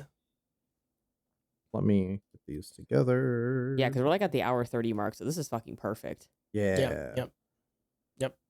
I forgot about the question segment. Okay. When did we last do questions? Okay, I see it now. Okay. All right. July 1st? Yep. Yeah. So, we are going to start with a question from Bram. Ever since I was young, many things from re-releases of old games to emulation would put god-awful filters over old frame graphics to smooth them out. What is the point? What is the point? Do people think these look good? Why are there so many awful filters to choose from? This is the answer no one is going to want to accept, but it is reality. There are people who think they just look better. Like, Yep. Yes. if everyone ever actually truly hated these, they would not be in games. Yep. Like, Exactly. and you know, you're like, oh well, Cullen, you're like just you're a freak. You know, you like all the accuracy. So like, no. Like, you go on like YouTube to find some videos, and there is Yes, a if chance you will find some emulation videos of people with these god awful ugly smoothing filters. Super on. Eagle. Yes, it is actually a very common thing if you look around the internet just for a little bit, even like, you know, game facts and everything from forever ago. The moment certain like things were allowed or could be fiddled with emulation, at first it was sort of like, you know, Final Fantasy 12 had like sort of like a nice crisp filter over it, which made it look better for like an emulated copy, but then people started going crazy with that shit. Like really bad. Like really, really, really fucking bad. And now it's like proliferated like remakes or remasters and shit too, because people think smoothing filter, better graphics. It's like a correlation in their monkey brain. Higher resolution. Strange. The resolution went up. It's smooth. But can like I'll be real. Like we had this conversation where like, can you guys really fucking see that shit? Can you really fucking see some of that shit that they're like, oh, this changes it or whatever? Like, no. Some of the smoothing filters don't actually make like huge differences, but I as like someone who used to use those filters on his Virtual Boy Advance as a child, I can guarantee you that some of those make a huge difference, not in terms of quality, I just mean in like visual distinction between like pixel art and not. And like, I think nowadays I think pixel smoothing looks fucking gross. I think it just makes things look really shitty, and it doesn't surprise me.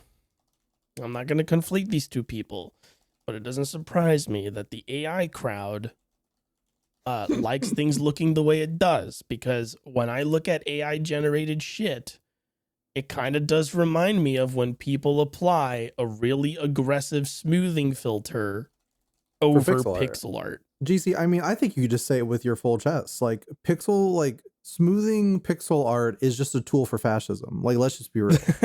Yeah, you know, like, you're that's just what that is. That's why it's called Super Eagle. You're right. Like, like if you also just want to keep going, like up resing, not upscaling, but up resing PS1 games is just evil as well.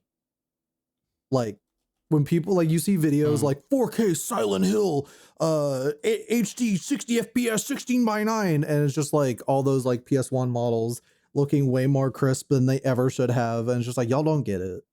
But also it's like people are obsessed with numbers a lot of the times too, where it's like the crowd that like loves these filtering options to like make the game quote unquote look like it would have if it had come out today, which by the way, that's not what it would look like unless they did it bad. Looking at you, Front Mission. Like I lost my train of thought because I just remember that horrible remake.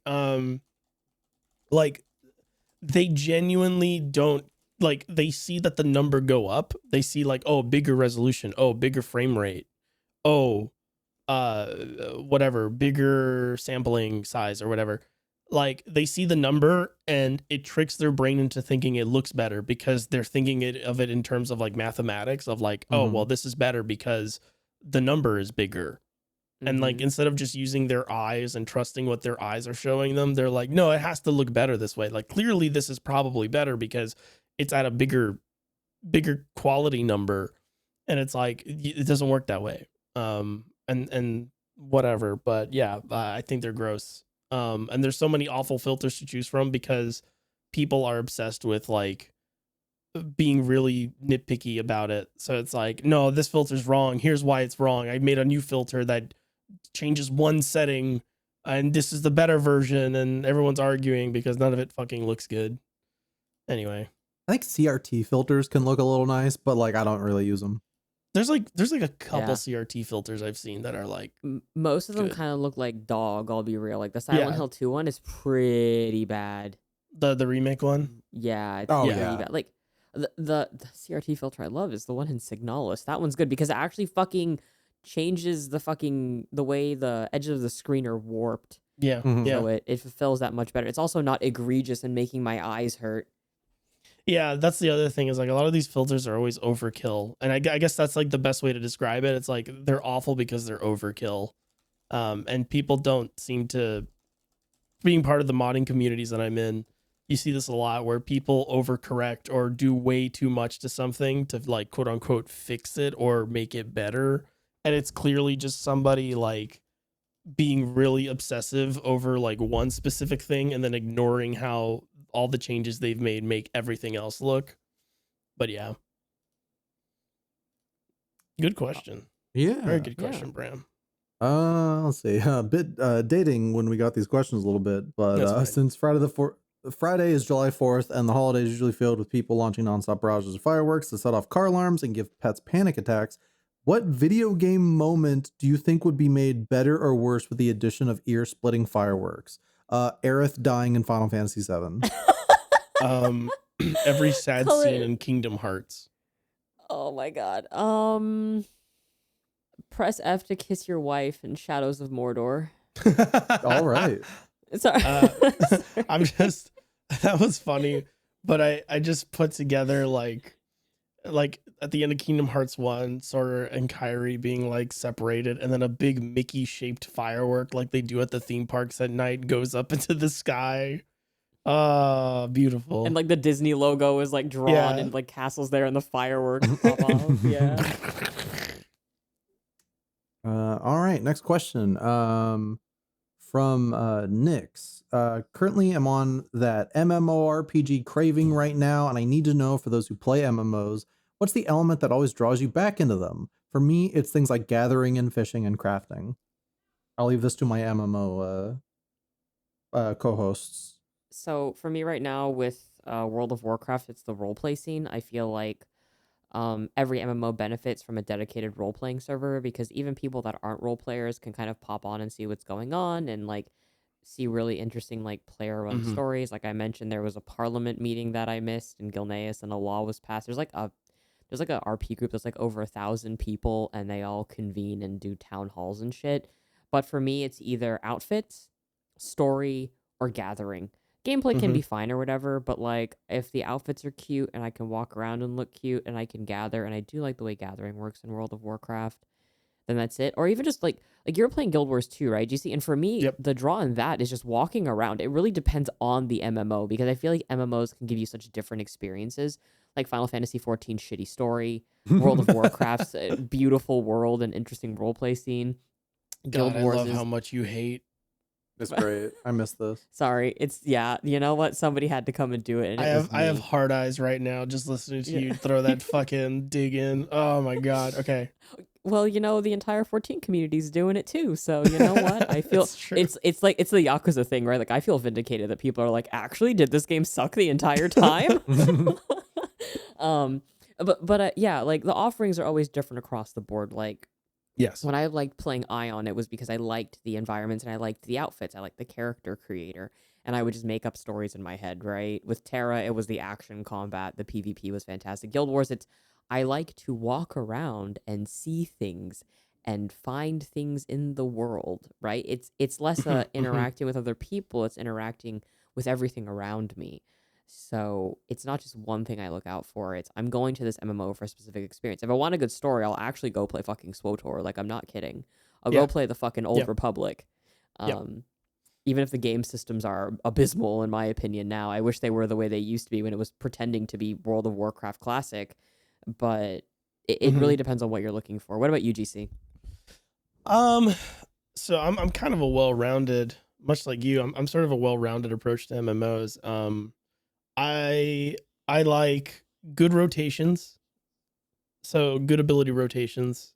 If I play something an MMO, I want my actions to feel fun and engaging. By which I mean I want combat encounters to not necessarily always feel different because it's an MMO. That's never going to happen. But I want it to feel like I have different ways that my sort of attack combo can go, so to speak, where like I'm not always doing the same exact button presses for everything. Which is World of Warcraft is really good for that, especially playing as a shaman like I do, where it's like I'm waiting for things to proc so I can hit them when they pop up, and like they don't always proc, and that's great. And then beyond that, I am actually a really big story guy. As much as I care about like mechanical depth and mechanical interest, I am like obsessed with like good stories in MMOs. I played the newest World of Warcraft expansion. It's pretty good. Pretty good. I was enjoying that because it was like it kind of like gave me a purpose and like context for what I was doing. Inversely, Final Fantasy 14 A Realm Reborn is a hot fucking mess, and I really doesn't get painstakingly trudged through that to get to Heaven's Ward, which I actually really quite enjoyed. And then people told me, well, after Heaven's Word, the next one's not as good, and I was like, oh. And then that's why I stopped playing. And then when those two things fail me, SWTOR, by the way, very good game with like, I actually don't mind the rotation in SWTOR, at least the class that I'm playing most recently. But I really like the story. SWTOR's world building is incredible. I'm going to lump story and world building together. Because like, if you don't have a good story, but you have like a really solid world, that more than makes up for it. Like SWTOR, even if you don't care for the story in SWTOR, like it is a very good imagination of what the Old Republic looked like in the Star Wars universe.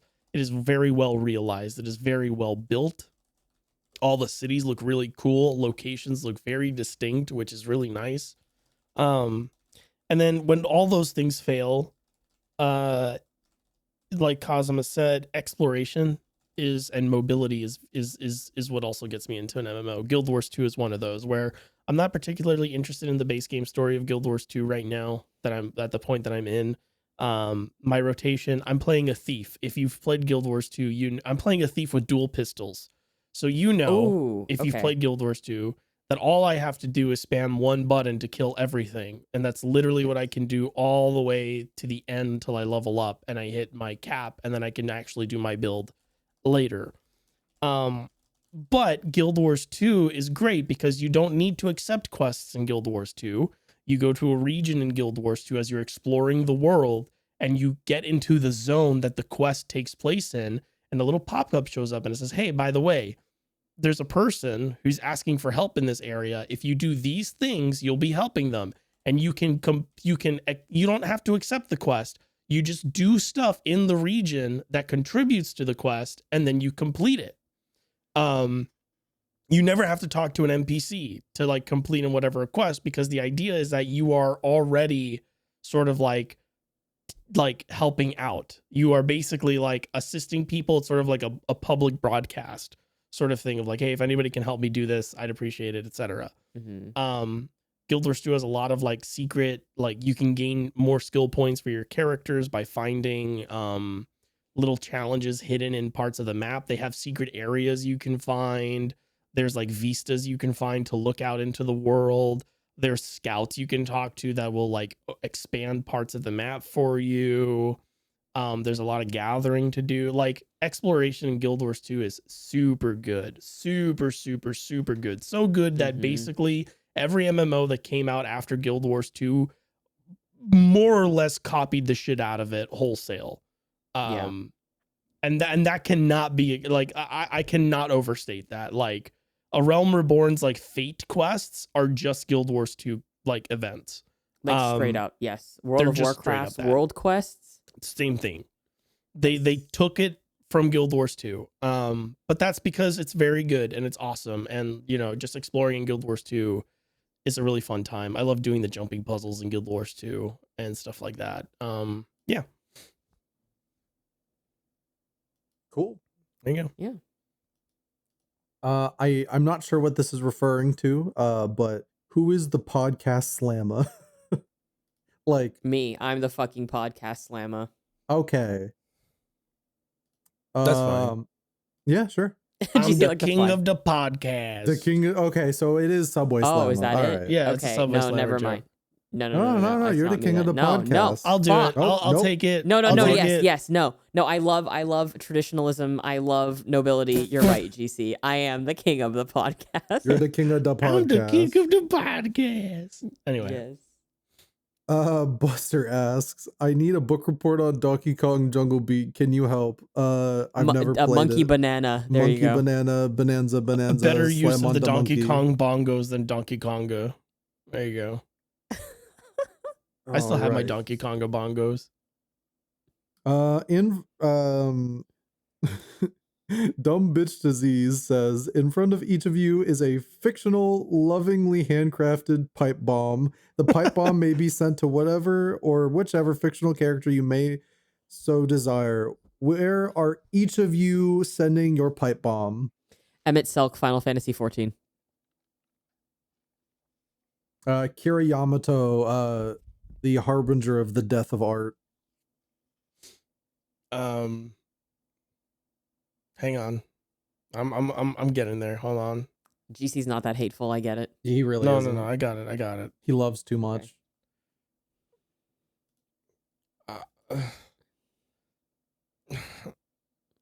Damn. Yeah, you I can totally be got evil. that I can hit. be evil. Just No, give me a you fucking can't. second, man. Yakuza. Yeah. Think Yakuza. Don't Yakuza, look at me. Yakuza. Don't look at me. Yakuza. Okay, I'm Yakuza. thinking. Wait.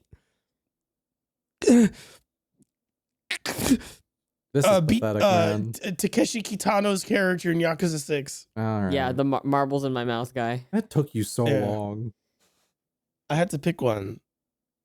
I was gonna pick Benager, but you already did a Gundam one. And I was like, oh fuck it. Banaja doesn't even deserve it. He's about to fucking die in a couple years anyway. When like F91 and Victory happens.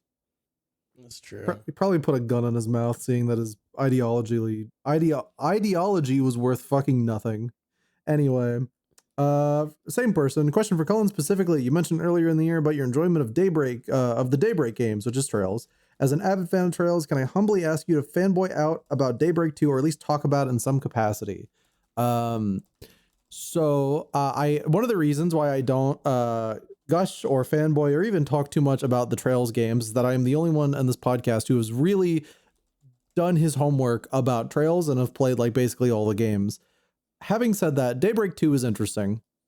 To keep the questions going, which I do think we have, I'm trying to cut this bit out, GC. I got to scroll to see if we have any other questions because it's a lot of discussion here. Okay, no, we do have we have a couple more questions. Okay, yeah. cool. So in the purpose of not, like taking too much time for other questions, Not another one. where I'm at with Daybreak 2 is I think it is a interesting game with higher highs than Daybreak 1, but lows that almost reach some of the worst stuff in Cold Steel.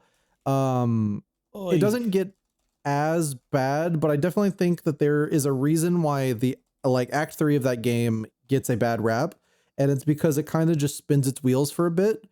I think Daybreak 2 would be better serviced as a maybe 30 to 40 hour RPG instead of needing to be like an 80-hour RPG.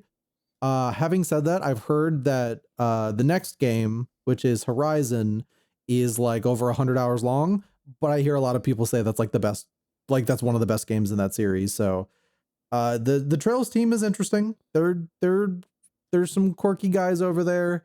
I think that because they have to make these every year, like you're gonna just see these like awkward bits or people kind of having to write to fill time. But what Daybreak 2 ultimately is a game to give the cast more time to breathe, not exactly pushing the narrative forward. And I think as a way to just close out some character arcs before the next big game, it's a pretty good game in that regard. It just kind of doesn't live up to a lot of the interesting shit it has in mind, but is game good. I like Trails good. Excited for new Trails. Give me new Trails. Game I'm gonna good. get started on that series. Yeah, Trails remake coming up in like 2 months, Yeah. month and a half, pretty much. Yeah. I'm publisher, send me code for that, please, soon. I want to spend all of August playing that game. Thank you. Bye. Next question. Next question. In 1999, David Cage broke new ground in video game history by asking a major artist to create a whole ass OST for one of his dogshit video games. That video game was Omicron, the Nomad Soul, known simply as Nomad Soul in Europe, and that artist was David Robert Jones, aka David Bowie. Since then, we've seen Low Roar and Caroline Polachek contribute to Death Stranding, Sea Power create score for Disco Elysium, Health working on Max Payne 3, and more. So my question, especially for Kaz, which weird-ass choice for a non-game musician scoring a whole-ass video game do you want to see or hear? Baths. Okay. No, actually, no. That's too easy of a pick because he's like scored like animated series and stuff before. Okay, so I would like to see Trent Reznor and Atticus Ross score a high fantasy game.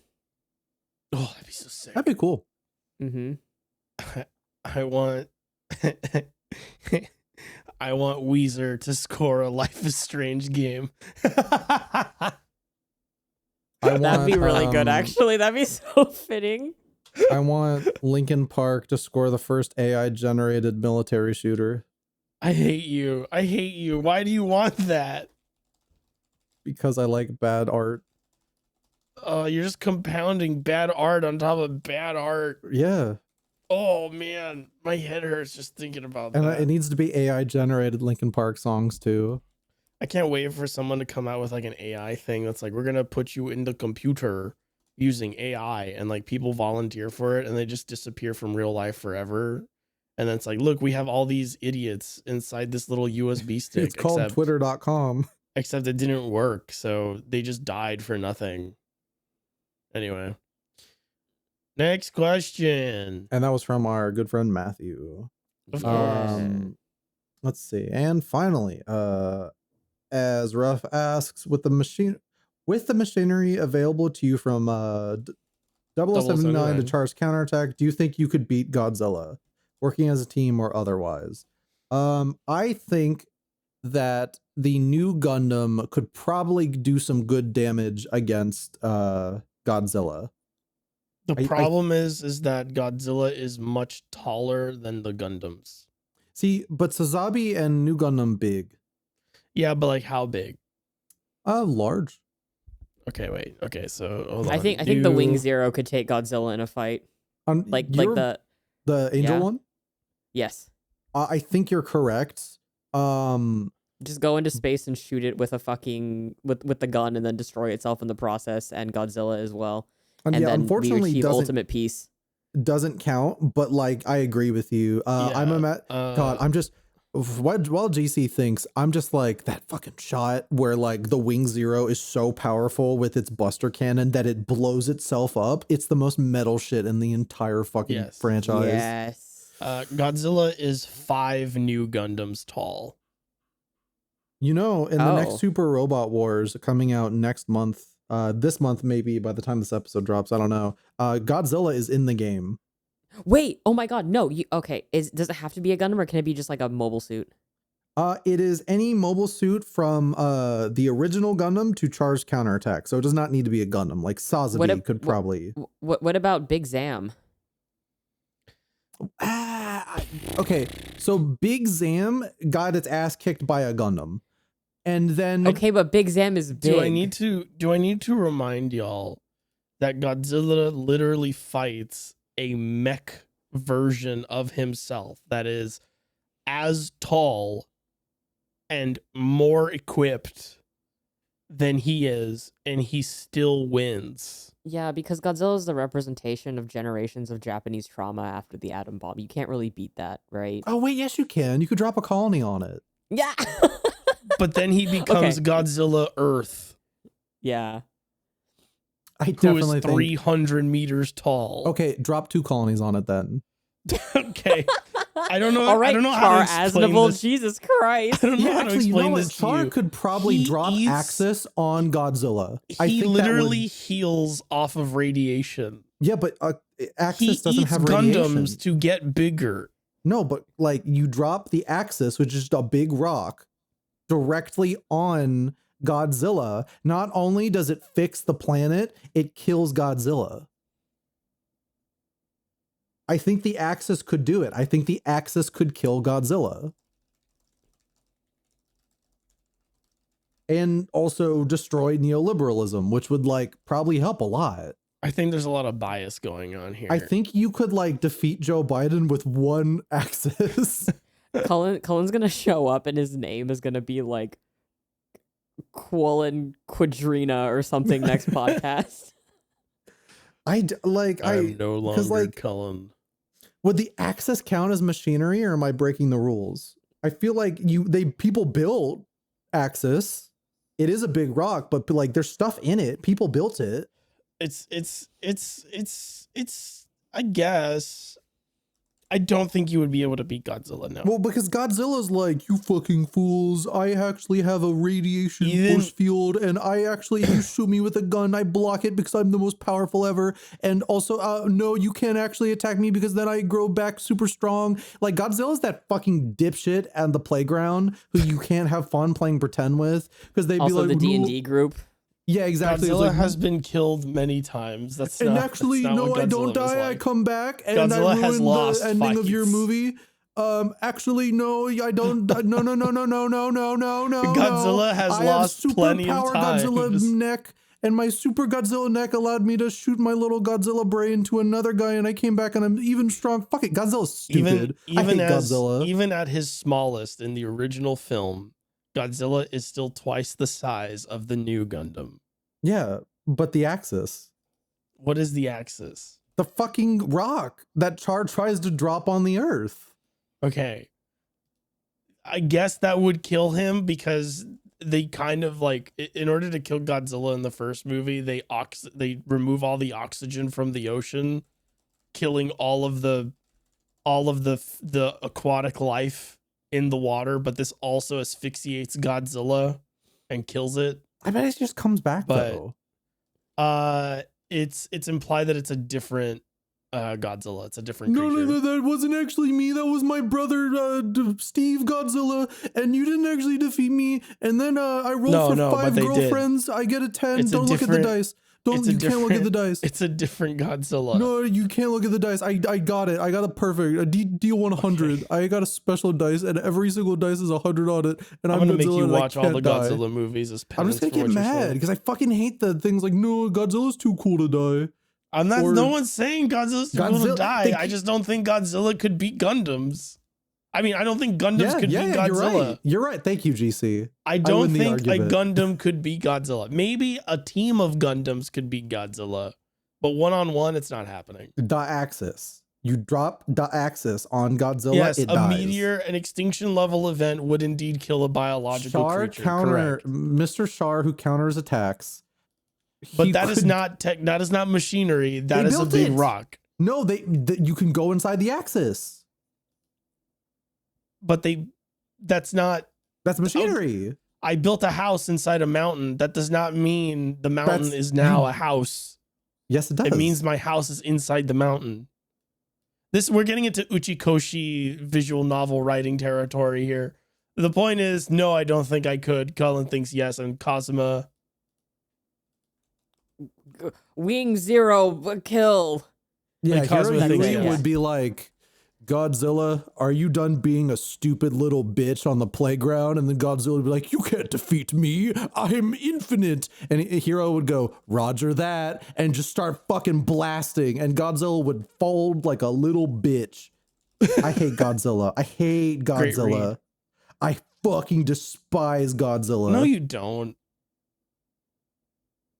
You're just saying that in this hypothetical. You don't mean that. No, I'm getting mad because Godzilla's the fucking kid on the playground. Like, Godzilla loses all the time, bro. I'm trying to tell you this. Well, yeah, because like it's not about life or death in Godzilla movies.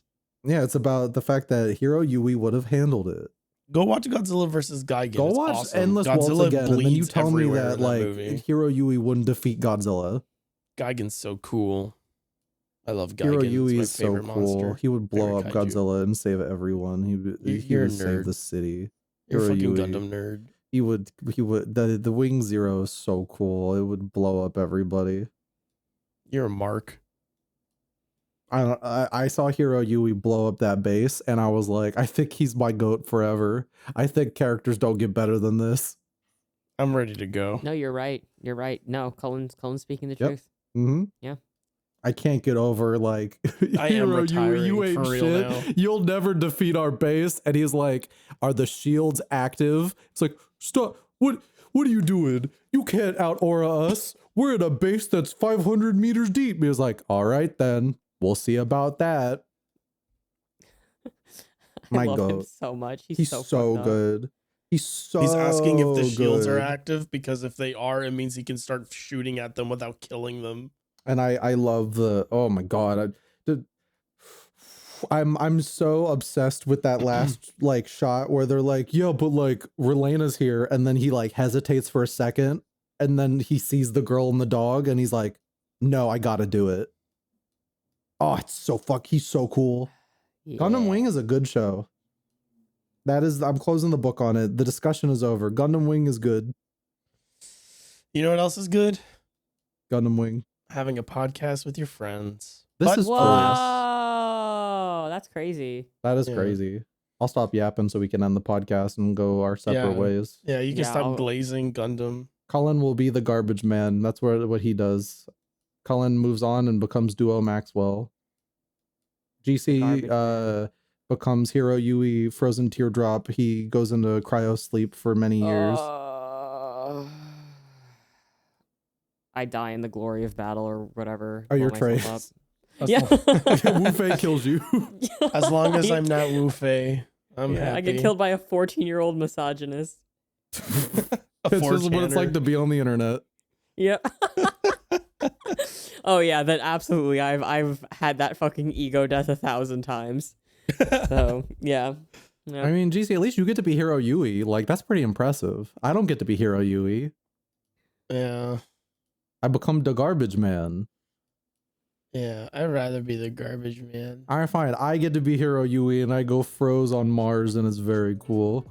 I Okay, hate good. Frozen Teardrop. We're ending this now. All right, goodbye, everybody. Bye, if you found us, you everybody. found us. If you haven't, you haven't, and you're not here. But stick around for more fun conversations while I aura farm on the moon. Goodbye. Bye-bye.